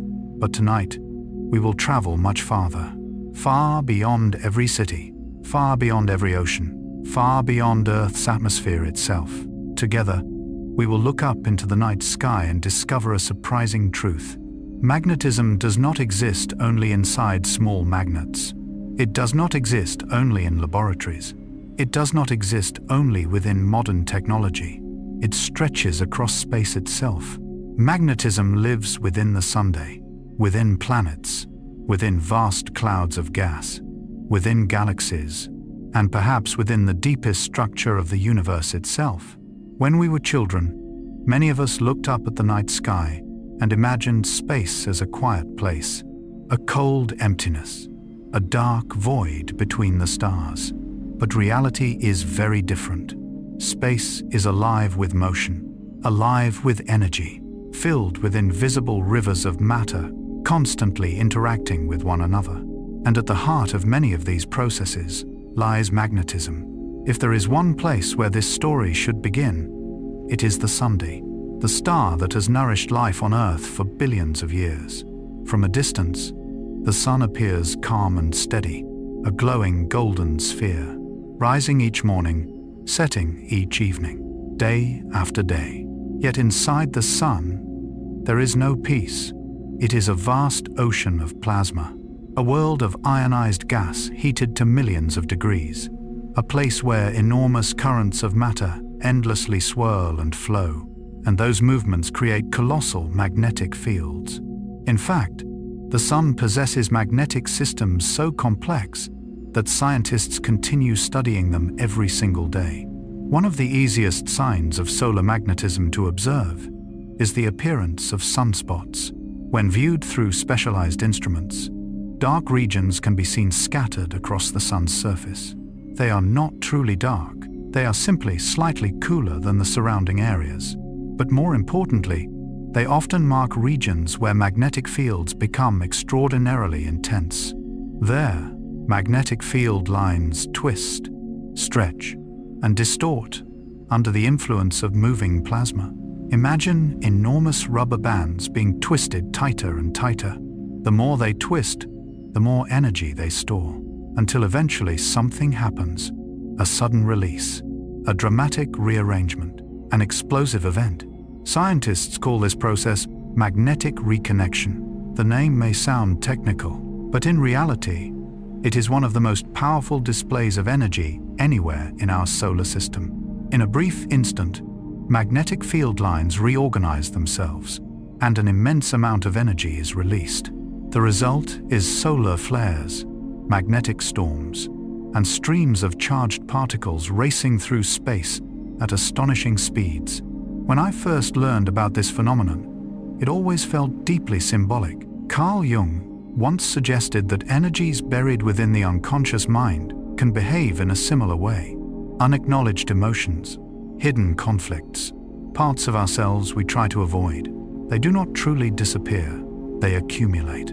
They twist inward, and sometimes, if left unseen for too long, they erupt. Of course, psychology is not astrophysics, yet nature often seems to repeat similar patterns across different scales.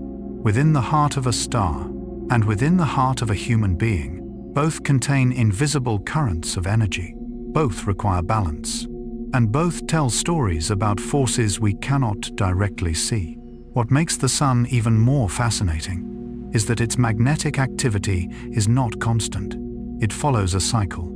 Approximately every 11 years, the number of sunspots rises and falls.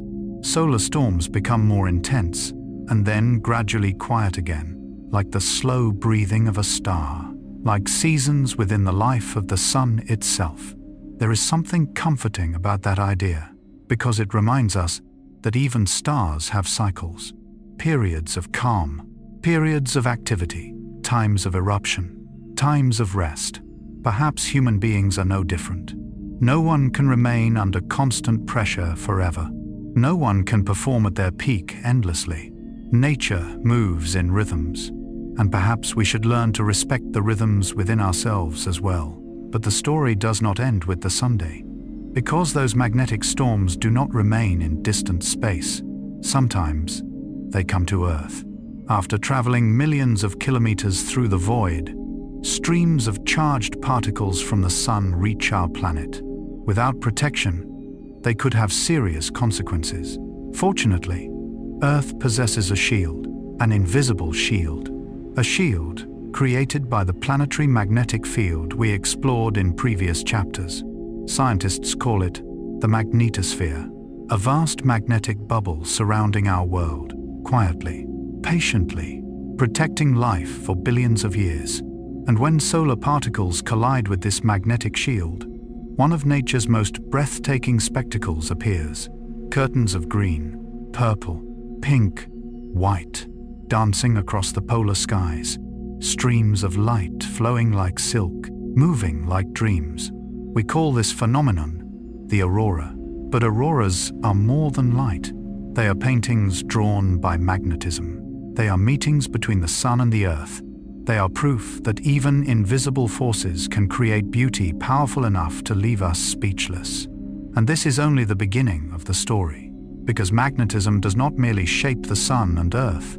It influences the destinies of other planets, the history of the Moon, the survival of Mars, the immense magnetic empire of Jupiter, and even structures stretching across millions of light years within distant galaxies.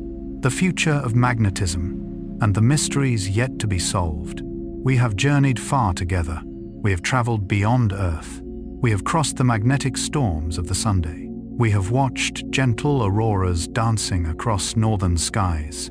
We have explored vast magnetospheres surrounding distant planets. And we have followed magnetic fields stretching through entire galaxies. By now, perhaps one truth has become clear. Magnetism is not a small phenomenon confined to the magnets on a classroom desk.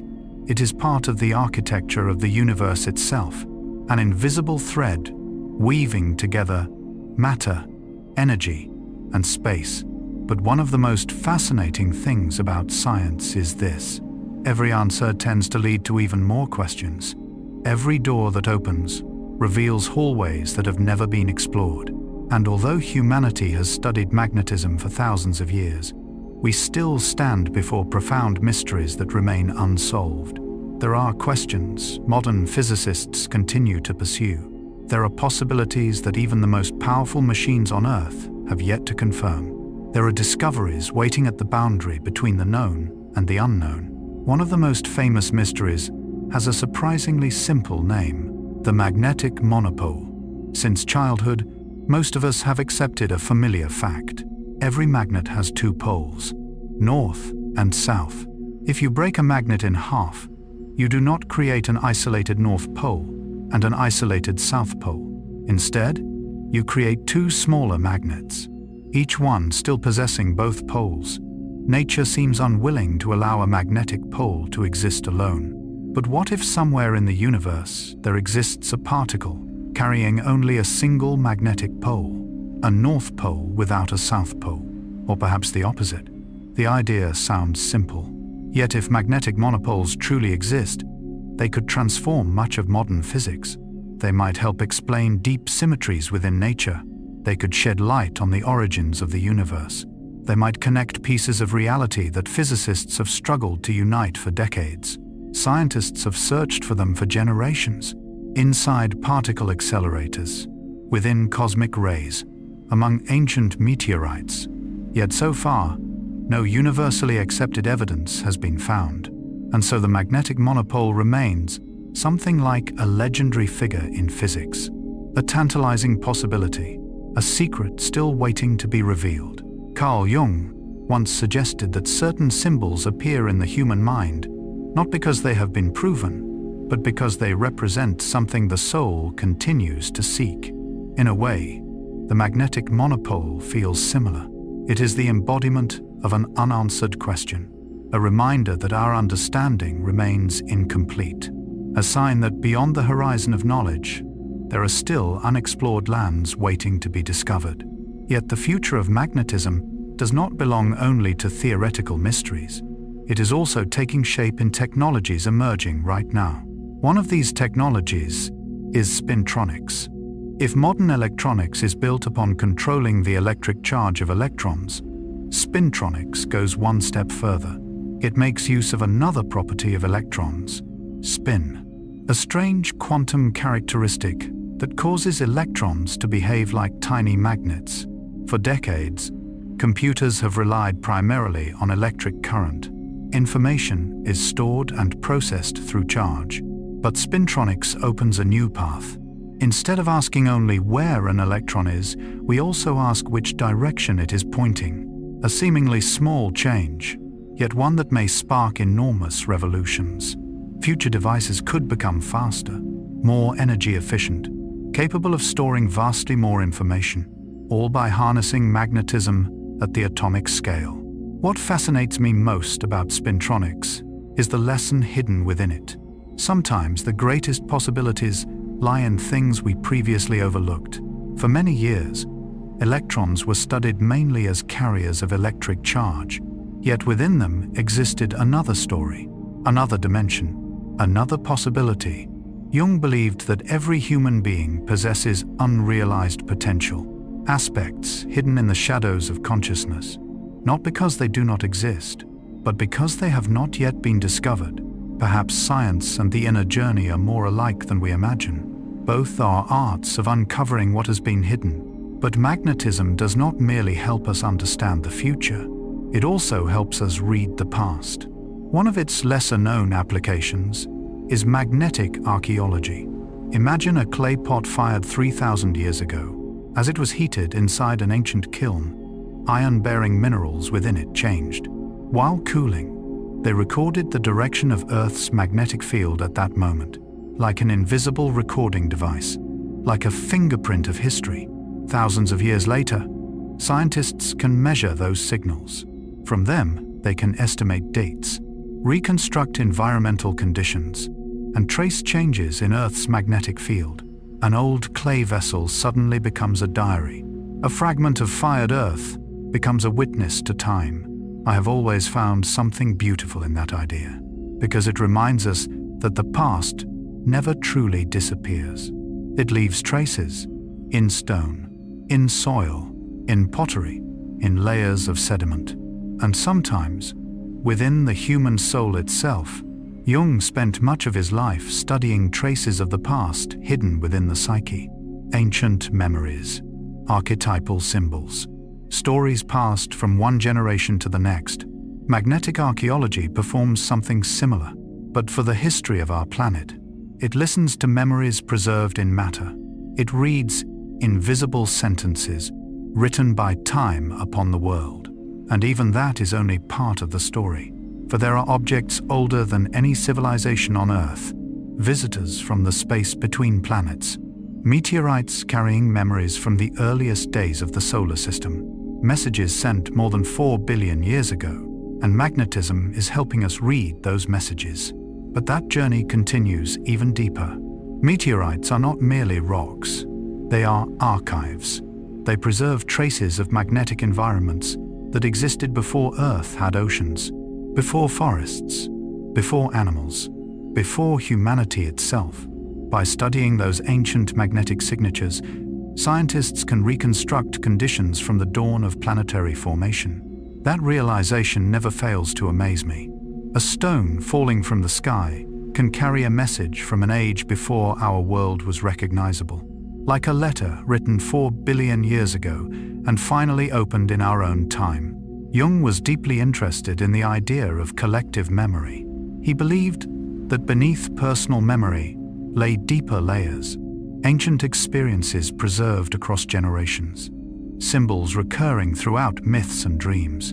In a very different sense, meteorites carry the collective memory of the solar system, not psychological memory, but physical memory, memories of dying stars, memories of primordial clouds of gas and dust, memories from a time when nothing yet had a name. And the deeper scientists venture into magnetism, the more they realize that we have only touched the surface of the story. At the deepest levels of matter, magnetism begins to merge with quantum mechanics, a realm so strange that even the greatest physicists often admit that ordinary intuition is no longer enough.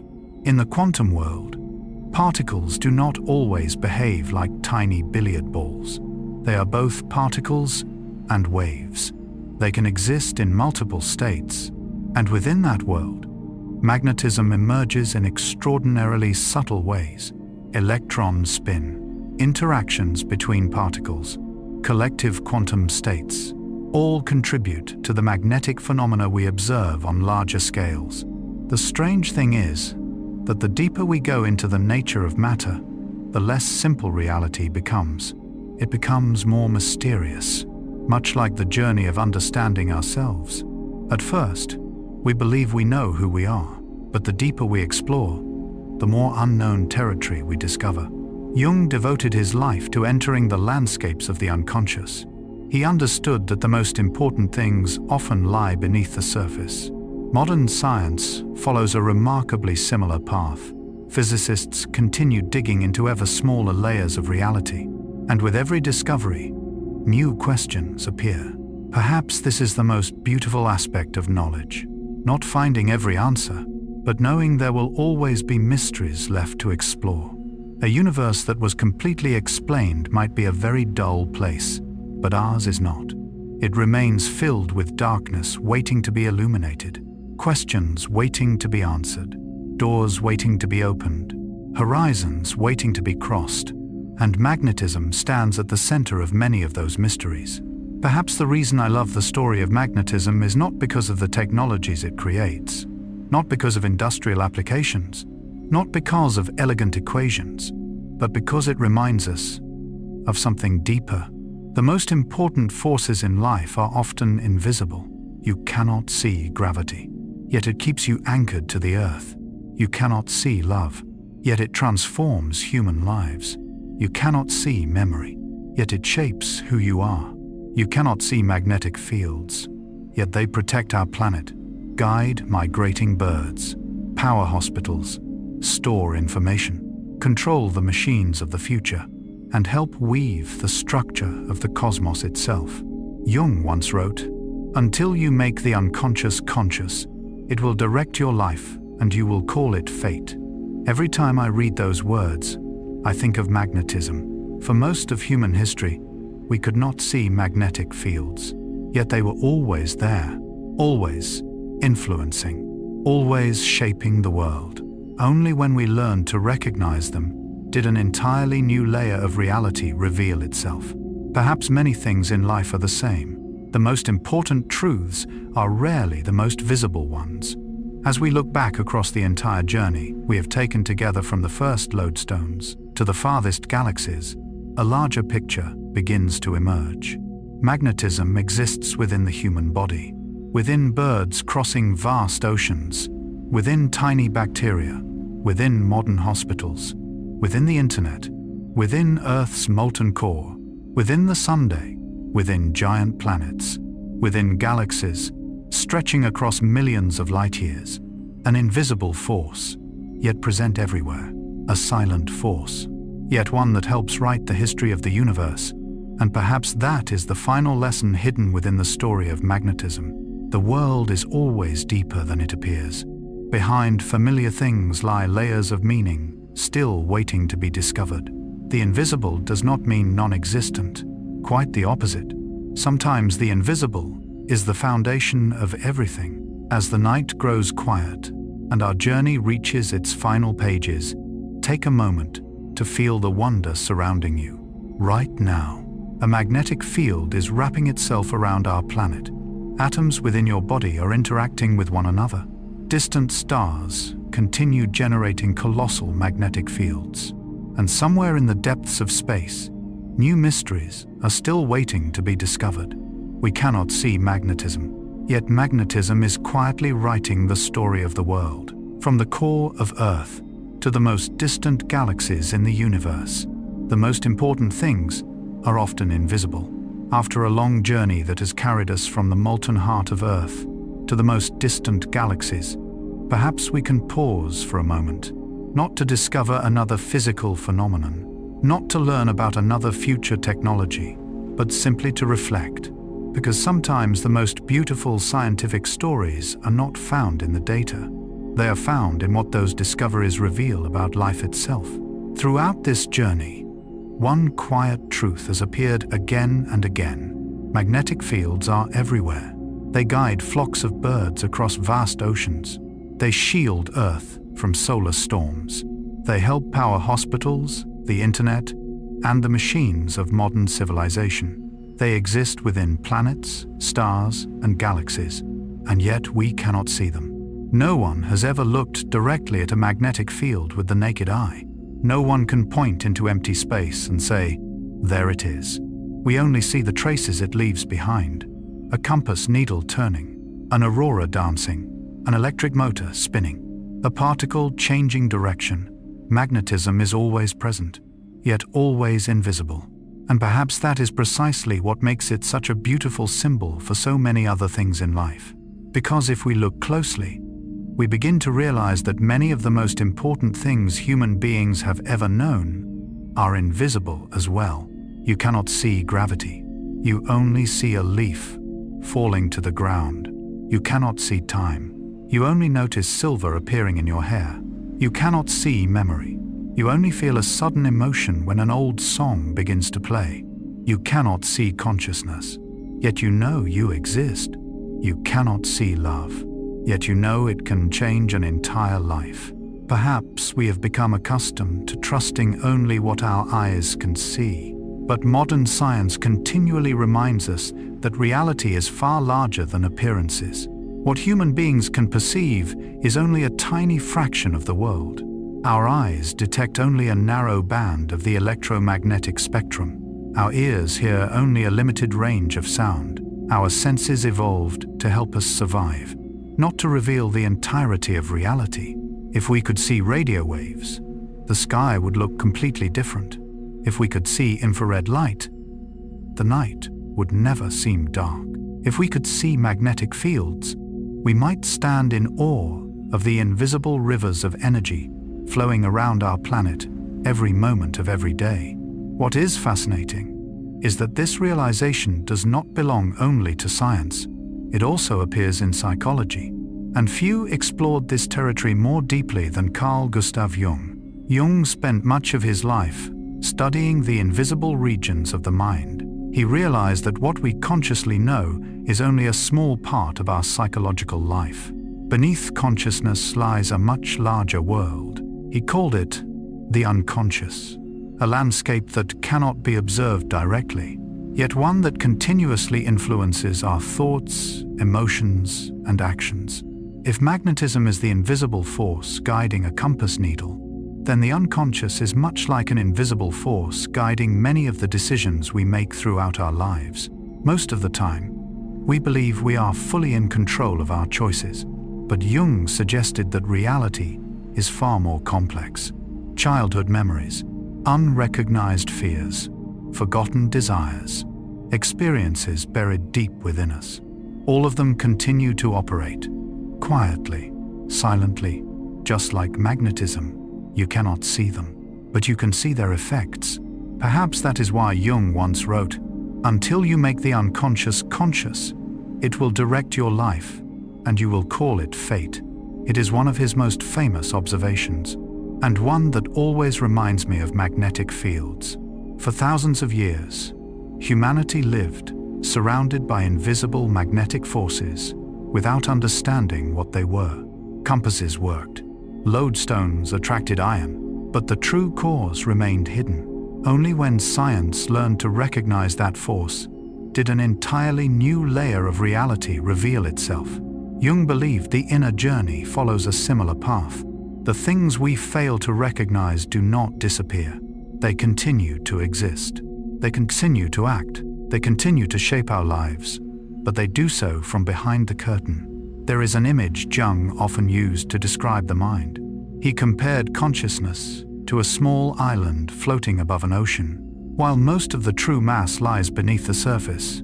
The first time I encountered that image, I immediately thought of magnetism, because we also see only the visible portion of the phenomenon: a compass, a magnet, an electric motor, while the actual network of invisible forces extends far beyond direct observation.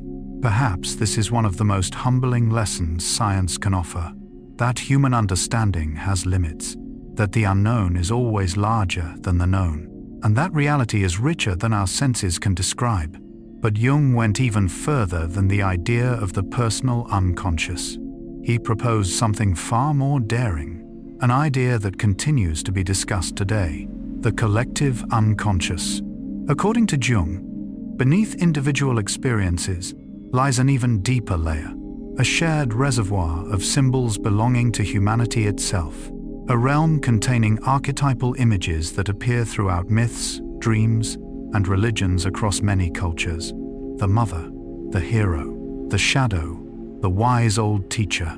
These symbols emerge repeatedly, even among civilizations that never communicated with one another. To Jung, this was not mere coincidence.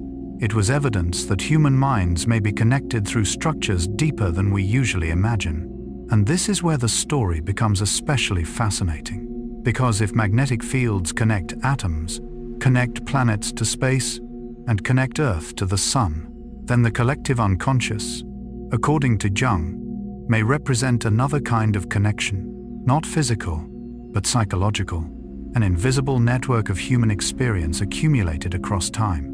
But does such a thing truly exist? And if it does, what does it reveal about the nature of being human? We have paused together to reflect on a simple yet profound idea: that magnetic fields exist everywhere, yet no one can see them. We have also recognized that many of the most important aspects of life share this same quality: gravity, time, memory, consciousness, love, all invisible. And then we stepped into Jung's world of psychology, a world where unconscious forces quietly shape human lives in much the same way magnetic fields quietly shape the physical world. But perhaps Jung's boldest idea was not the personal unconscious. It was the collective unconscious, a concept both controversial and deeply compelling, because it touches upon one of humanity's oldest questions. Are we connected to one another at levels deeper than we realize?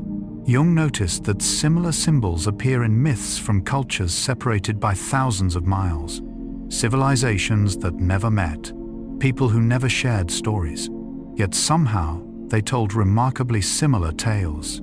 A hero leaves home, enters an unfamiliar world, faces darkness, endures trials, returns transformed. The Great Mother, the Wise Father, the Serpent, the Tree of Life, light, shadow. These images appear again and again throughout human history. To Jung, this was not mere coincidence. He believed that beneath individual consciousness existed ancient psychological patterns, archetypes, invisible forms through which the human mind interprets life. The fascinating thing is that we cannot see an archetype directly. We only see its expression, just as we cannot see a magnetic field, only a compass needle turning. We cannot see gravity, only an apple falling. We cannot see time, only autumn replacing summer. Perhaps this pattern repeats itself throughout both nature and the human soul. The deepest things rarely reveal themselves directly. They leave traces. Jung once wrote, "The most beautiful thing we can experience is the mysterious." Perhaps that is why his ideas continue to captivate millions of people today. He did not attempt to reduce the world to a simple machine. Instead, he reminded us that life contains layers of meaning deeper than anything we can fully measure. And sometimes the things we cannot see are precisely the things that matter most. When I think about magnetism and the unconscious together, I often sense a beautiful parallel between them. Magnetism connects particles of matter. The unconscious connects different parts of the soul. Magnetism operates beneath the surface of the physical world. The unconscious operates beneath the surface of psychological life. Magnetism does not need to be seen to exist. Neither does the unconscious. And in both cases, understanding it can transform how we see reality. Perhaps one of humanity's most common habits is to judge importance by visibility. We notice what is large, what is bright, what is loud, what stands out. Yet nature often works differently. Its most important processes occur in silence. Seeds sprout beneath the soil. No one sees it happen. Cells repair wounds. No one sees it happen. Stars are born within dark clouds of dust. No one sees it happen. The deepest transformations within the human soul often unfold the same way. No noise, no spotlight, no announcement. Just little by little, day after day, a thought changes. A perspective expands. A fear begins to heal. A hidden part of oneself is finally accepted. Jung called this journey individuation, the process of becoming oneself, one of the central ideas of his entire psychology. According to Jung, the goal of life is not perfection, it is wholeness. Not eliminating darkness, but understanding it. Not denying unconscious parts of ourselves, but connecting with them. I have always found that idea remarkably gentle, because it does not ask us to become someone else. It simply invites us to know ourselves more deeply. Perhaps magnetism tells a similar story. Inside a magnet, there is no perfect uniformity, but there is harmony. Billions upon billions of atoms pointing in the same direction, not because they are identical, but because they have found alignment, and from that alignment, strength emerges. Perhaps the same is true of human life. Inner strength does not come from eliminating every contradiction. It comes from learning how to connect the different parts of ourselves. As the night grows quieter, take a moment to think about everything surrounding you that cannot be seen. The air filling your room, gravity holding your body against the bed, time gently flowing forward, memories resting somewhere within your mind, the love of those who have passed through your life, dreams not yet formed, hopes not yet named, and the magnetic field surrounding this planet, all invisible, yet all real. Perhaps this is one of the deepest lessons shared by both science and psychology. Reality is always larger than what the eyes can see. Truth does not exist only on the surface. Behind the visible world lie deeper layers, quieter forces, stories not yet fully told. And perhaps when we learn to respect those invisible things, life becomes richer. We listen more carefully, observe more deeply, understand more fully, not only the world around us, but the world within us. And that is the final message of this chapter. Magnetism reminds us that reality is always greater than what the eyes can see. And perhaps, in a universe filled with invisible forces, the true miracle is not that they exist. The true miracle is that human beings continue to possess the ability to sense them, explore them, and search for meaning within them, until eventually we discover that the journey into the world is also a journey into ourselves. And that is where we will bring this long adventure to a close, with a few final reflections on magnets, on the universe, and on what it means to be human. Magnets as a symbol of connection. After a long journey through the world of magnetism, from ancient lodestones to galaxies stretching across millions of light years, we may have arrived closer to a question that belongs not only to science, it is the question of connection.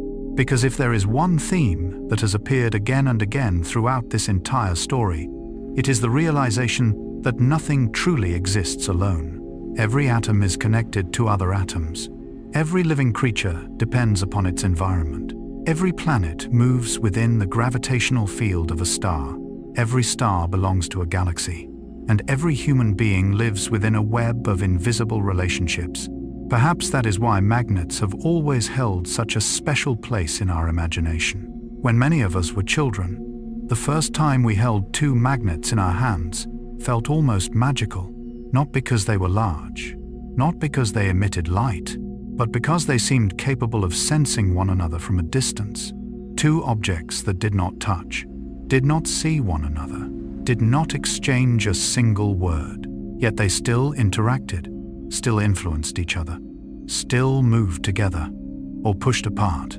It is a very simple experience, yet also a profound one, because it offers a first glimpse of a truth that science would later discover throughout nature itself. Distance does not necessarily mean separation. Some connections require no direct contact. Some influences unfold in silence. Some forces operate beyond the reach of our senses. When a North Pole approaches a South Pole, they attract. The phenomenon has become so familiar that few people stop to wonder about it. Yet if we think carefully, it remains one of the strangest things in nature. Between those two objects exists a field, an invisible bridge, a wordless conversation, a form of recognition that crosses empty space. From the perspective of Carl Jung, that image carries tremendous symbolic power.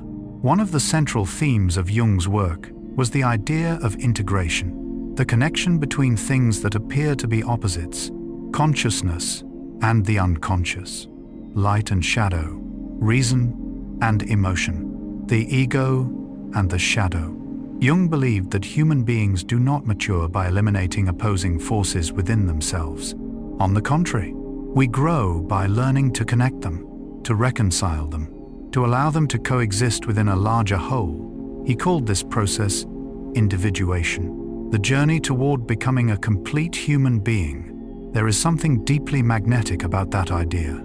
Because a magnet itself exists through two poles, there is no isolated North Pole. There is no isolated South Pole. Both belong to the same whole, opposite, yet inseparable, different, yet dependent upon one another. Perhaps life is much the same. Many forms of suffering arise from our attempts to reject parts of ourselves. We want only light and not darkness, only strength and not vulnerability, only success and not failure. But Jung believed that wholeness emerges when we find the courage to embrace the entirety of who we are, not only the pleasant parts, but also the difficult ones, not only the qualities we celebrate, but also those still unfinished. Just as a magnet cannot exist with only one pole, human beings rarely become whole by accepting only half of themselves. This truth extends beyond individuals. It appears throughout nature. When we observe the world carefully, we continually encounter systems sustained through connection. A forest is not merely a collection of trees. It is a network. Roots connect to fungi. Fungi connect to soil. Soil connects to water. Water connects to climate. Each element influences every other element. Remove one link from the chain and the entire system changes. In recent years, ecologists have even discovered that trees can exchange signals and nutrients through underground fungal networks. Some scientists have playfully called this phenomenon the Wood Wide Web, a clever reference to the World Wide Web. Although the mechanisms are entirely different, the central idea remains the same: connection. Things that appear separate are often far more interconnected than we imagine. And when we look toward the night sky, the lesson continues. Earth is not alone in space. It moves around the Sunday. The sun moves through the galaxy. The galaxy interacts with other galaxies. Everything is influenced by gravity, by magnetic fields, by matter, by energy. The universe is not a collection of isolated objects. It is more like a symphony, a vast network of relationships. What is fascinating is that the more science advances, the more deeply we discover the interconnected nature of reality. In physics, in biology, in ecology, in psychology, the same lesson appears everywhere.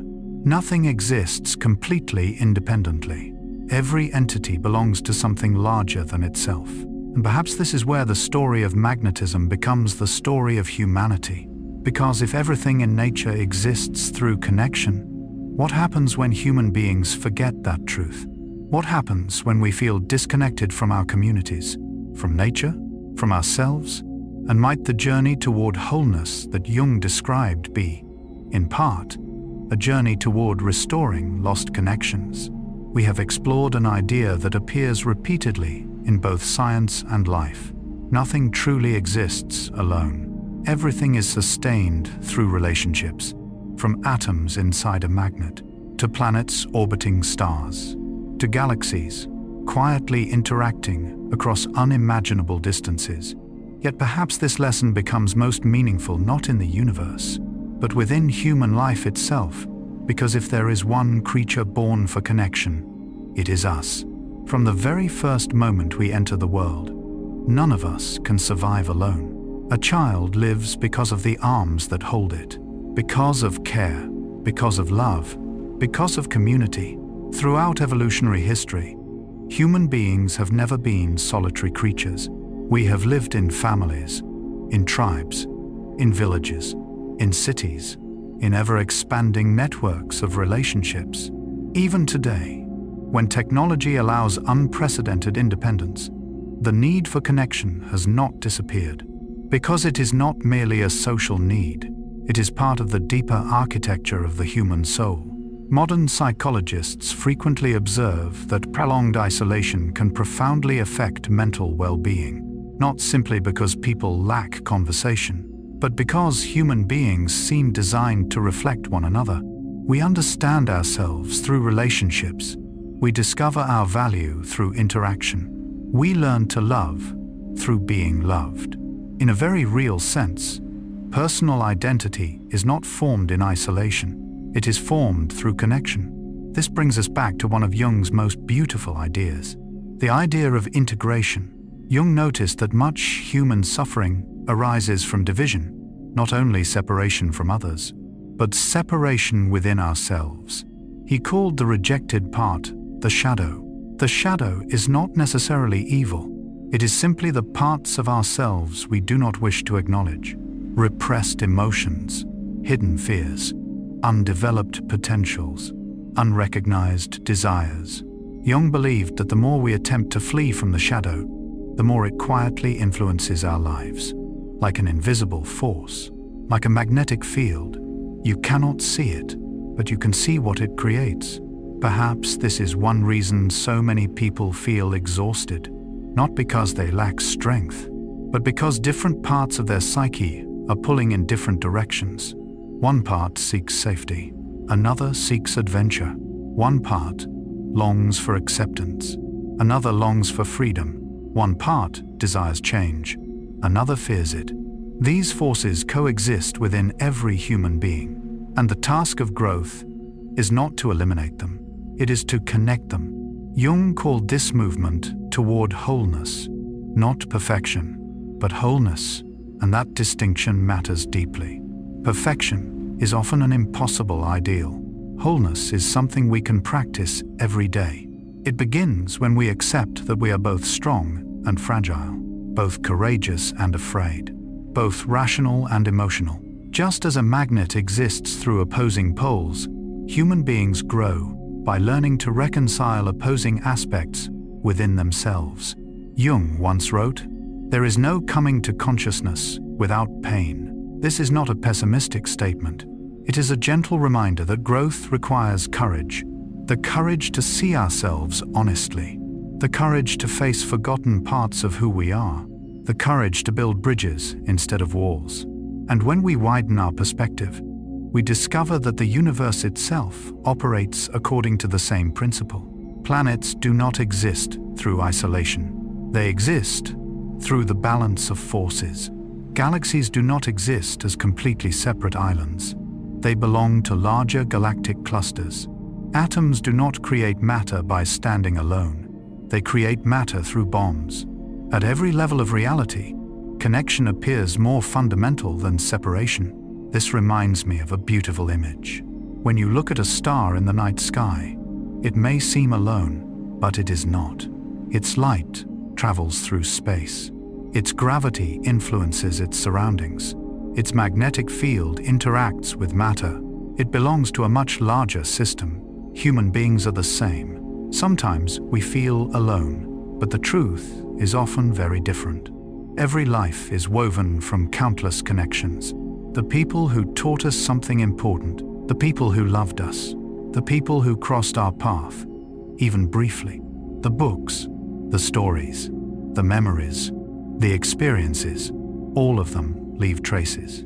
All of them help shape who we become. Jung believed that one of the greatest illusions of the ego is the belief that it exists entirely separate from the rest of the world. Yet the deeper he explored psychology, the more he discovered how deeply human beings are connected, not only through language, not only through culture, but through shared symbols, shared dreams, shared stories repeating across thousands of years. This is why archetypes appear everywhere. The hero, the mother, the teacher, the wanderer, the shadow, the light. All are invisible threads connecting human experience across time. And perhaps this is where the magnet becomes a particularly beautiful symbol. Not merely a physical object, but a reminder that life itself is built upon relationships.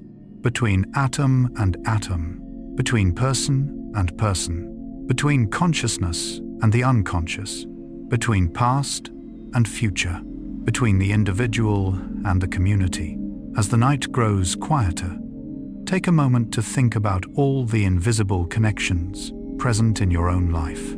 The people who helped shape who you are, the memories that continue to accompany you, the lessons still living within your mind, the dreams still guiding your path. All of them are forms of magnetism in their own way, invisible, yet real, untouchable, yet powerful. And perhaps that is the deepest message of this chapter. The universe is not built from isolated objects, but from the relationships between them. Because, in the end, meaning is not created by the solitary existence of separate parts. It is created by the invisible bridges that connect them, like the poles of a magnet, like the stars of a galaxy, like the different parts of the human soul gradually finding one another on the journey toward wholeness. And that is where we prepare to enter the final chapter. A chapter not merely about magnets, but about what this entire journey has been quietly revealing from the very beginning. Behind the invisible forces of the universe lies a deeply human invitation to connect, to understand, and to become whole. The great story of a magnet. And so, after a long journey through the landscapes of science, the oceans of history, the depths of psychology, and the vast expanses of the cosmos, we return to where everything began. A magnet, a small object that can rest comfortably in the palm of your hand, something so familiar that many of us first encountered it as children, something so ordinary that we rarely stop to think about it anymore.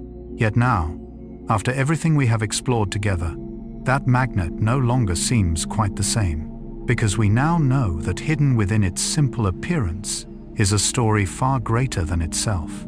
A story stretching from the core of the Earth to distant galaxies, from tiny atoms to the architecture of the universe, from physical science to the deepest layers of the human soul. Perhaps this is one of the most beautiful gifts of knowledge. It does not make the world less magical, quite the opposite. It makes the familiar more astonishing than ever before. When we look at a magnet, we are not merely looking at metal, we are looking at iron, an element forged in the hearts of ancient stars. Astronomers often remind us that many of the heavier elements within our bodies were created inside giant stellar furnaces. When those stars reached the end of their lives and exploded in tremendous cosmic events, they scattered their material across space. From those clouds of dust came new stars, new planets, and eventually, life itself. Which means that the iron inside a magnet does not truly belong to Earth. It is a gift from the stars, a legacy older than any civilization, a physical memory of the universe. Carl Sagan once wrote, "We are made of star stuff." Every time I think about those words, I feel a quiet sense of comfort, because they remind us that we are not separate from the universe. We are part of it, and so is that small magnet resting quietly beside us. But the story does not end with iron. A magnet is also the story of Earth. Without the vast ocean of molten iron moving deep beneath our feet, there would be no global magnetic field, no compass pointing north, no magnetic shield protecting the planet from the solar wind, no auroras dancing across polar skies, no vital part of the world we call home. What is remarkable is that most of us spend our entire lives without ever thinking about Earth's core. It is too deep, too distant, too invisible, yet it never stops working, day after day, million years after million years. Much like many of the most important things in life, the things that do not appear on the surface, yet quietly support everything above them. Jung often emphasized that what lies beneath conscious awareness exerts far greater influence than we realize. The unconscious is not loud, it does not seek attention, yet it shapes countless thoughts and decisions. Earth's core is much the same, invisible to our eyes, yet influential in the destiny of an entire planet. A magnet is also a story about time. A strong magnet is not created in an instant. Its atoms must align. Its magnetic domains must organize themselves. Its internal structures must form. Time is always part of the story. And in truth, this is true of almost everything valuable in life. A forest requires time to grow. A civilization requires time to emerge. A friendship requires time to deepen. A human being requires time to mature. We live in an age that celebrates speed, but nature often celebrates patience. A magnet teaches that lesson in its own quiet way. That lasting structures are usually built through gradual processes. That real strength does not always arrive through explosions. Sometimes it emerges through silent accumulation. Then we discover that a magnet is also a story about electricity. For centuries, electricity and magnetism were considered entirely separate phenomena, until scientists realized they were two expressions of the same fundamental force. a discovery that transformed human history. Generators, electric motors, the internet, data centers, electric trains, modern hospitals, all exist because of the marriage between electricity and magnetism. It is extraordinary to think that one of the foundations of modern civilization began with human curiosity about a stone that could attract iron. Yet history often unfolds this way. Small questions lead to great transformations. Simple observations open the doors to revolutions. Jung believed that important discoveries often begin with wonder, a moment when we realize that the world is larger than we imagine. Perhaps all science begins there, with a question, with curiosity, with humility before the unknown. But magnetism belongs not only to physics, it belongs to biology as well. We encountered migratory birds using Earth's magnetic field as an invisible map, sea turtles remembering the magnetic signatures of distant oceans, salmon finding their way home, tiny bacteria carrying natural magnetic crystals inside their bodies. All of these creatures inhabit a world that most humans cannot directly perceive, a world woven together by invisible lines of force. And that reminds us that reality is always larger than personal experience. Things exist even when we cannot see them. Dimensions of nature exist that our senses were never designed to perceive. Perhaps this is one of the most humbling lessons of our entire journey. We are not the center of everything. We are only a small part of a much larger picture. And from that realization emerges a quiet sense of wonder, a feeling that the world still contains mysteries, still contains stories waiting to be discovered, still contains secrets waiting to be heard. And the story of magnetism is not truly finished, because it continues into technology, into space exploration, into the stars, and ultimately into the invisible depths of the human soul. Yet perhaps that is exactly where our story was always leading, because magnetism is not merely a scientific phenomenon. It is a reminder that the most important things are often invisible. You cannot see time, yet time shapes your life. You cannot see memory, yet memory shapes who you are. You cannot see love, yet love can transform a destiny. You cannot see consciousness, yet it is the place where your entire experience unfolds. And you cannot see a magnetic field, yet at this very moment it is protecting our planet. Carl Gustav Jung spent much of his life exploring what lies beneath the surface of the mind. He understood that conscious awareness is only a small part of the inner world. Beneath it are deeper layers, memories, symbols, invisible motivations, forgotten aspects of ourselves. Perhaps that is why the story of magnetism and the story of the human soul meet in such a beautiful place. Both remind us that invisible does not mean unreal. In fact, the invisible is often the most powerful of all. When we look up at the stars, we see the stars themselves, but not the gravity connecting them. When we look at another person, we see a face, but not the dreams, fears, hopes, and memories living within. When we look at a magnet, we see a small object, but not the field extending silently around it. The world is always larger than what the eyes can perceive. And perhaps that is a beautiful thought to carry into sleep, because sometimes life feels complicated, chaotic, difficult to understand. Yet if we observe carefully, nature seems to tell the same story again and again, a story of connection. Atoms joining to form matter, cells joining to form bodies, people joining to form communities, planets connected to stars, galaxies connected throughout the cosmos. And perhaps, deep within ourselves, we are searching for the same thing: connection, belonging, wholeness. Jung called it the journey of becoming oneself, not becoming perfect, but becoming whole, not eliminating the different parts within us, but learning to connect them like the poles of a magnet, different, opposite, yet inseparable. If you are listening to these words late at night, allow your shoulders to soften. Allow the thoughts of the day to gradually settle. Allow the stories of stars, planets, migratory birds, and invisible fields to drift gently into the quiet darkness of sleep. You do not need to solve everything tonight. You do not need to have every answer. No one has every answer. Even science continues to ask questions. Even the universe remains filled with mysteries, and that is perfectly okay. Sometimes the most beautiful thing is not knowing everything. It is living in a world that can still inspire wonder. A world where a small magnet can tell the story of the stars. A world where invisible forces quietly weave reality together.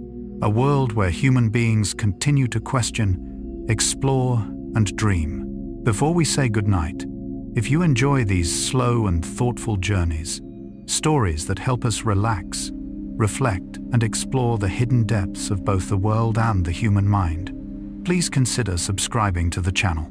Every subscription helps these stories reach more people searching for a peaceful companion during quiet evenings. And if you would like, leave a comment sharing what surprised you most about today's journey through magnetism. Perhaps it was the birds that can sense Earth's magnetic field. Perhaps it was the auroras dancing across polar skies. Perhaps it was the distant galaxies. Or perhaps it was the realization that the most important things are often invisible. Thank you for spending this time with me. And now, as the night grows still, allow your eyes to gently close. Allow your breathing to slow. Allow your thoughts to drift softly, like a leaf floating across a quiet lake. Outside, the Earth continues to turn. Its magnetic field continues to embrace the planet.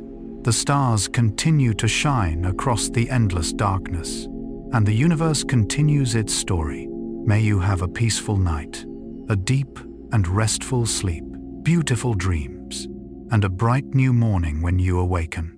Good night.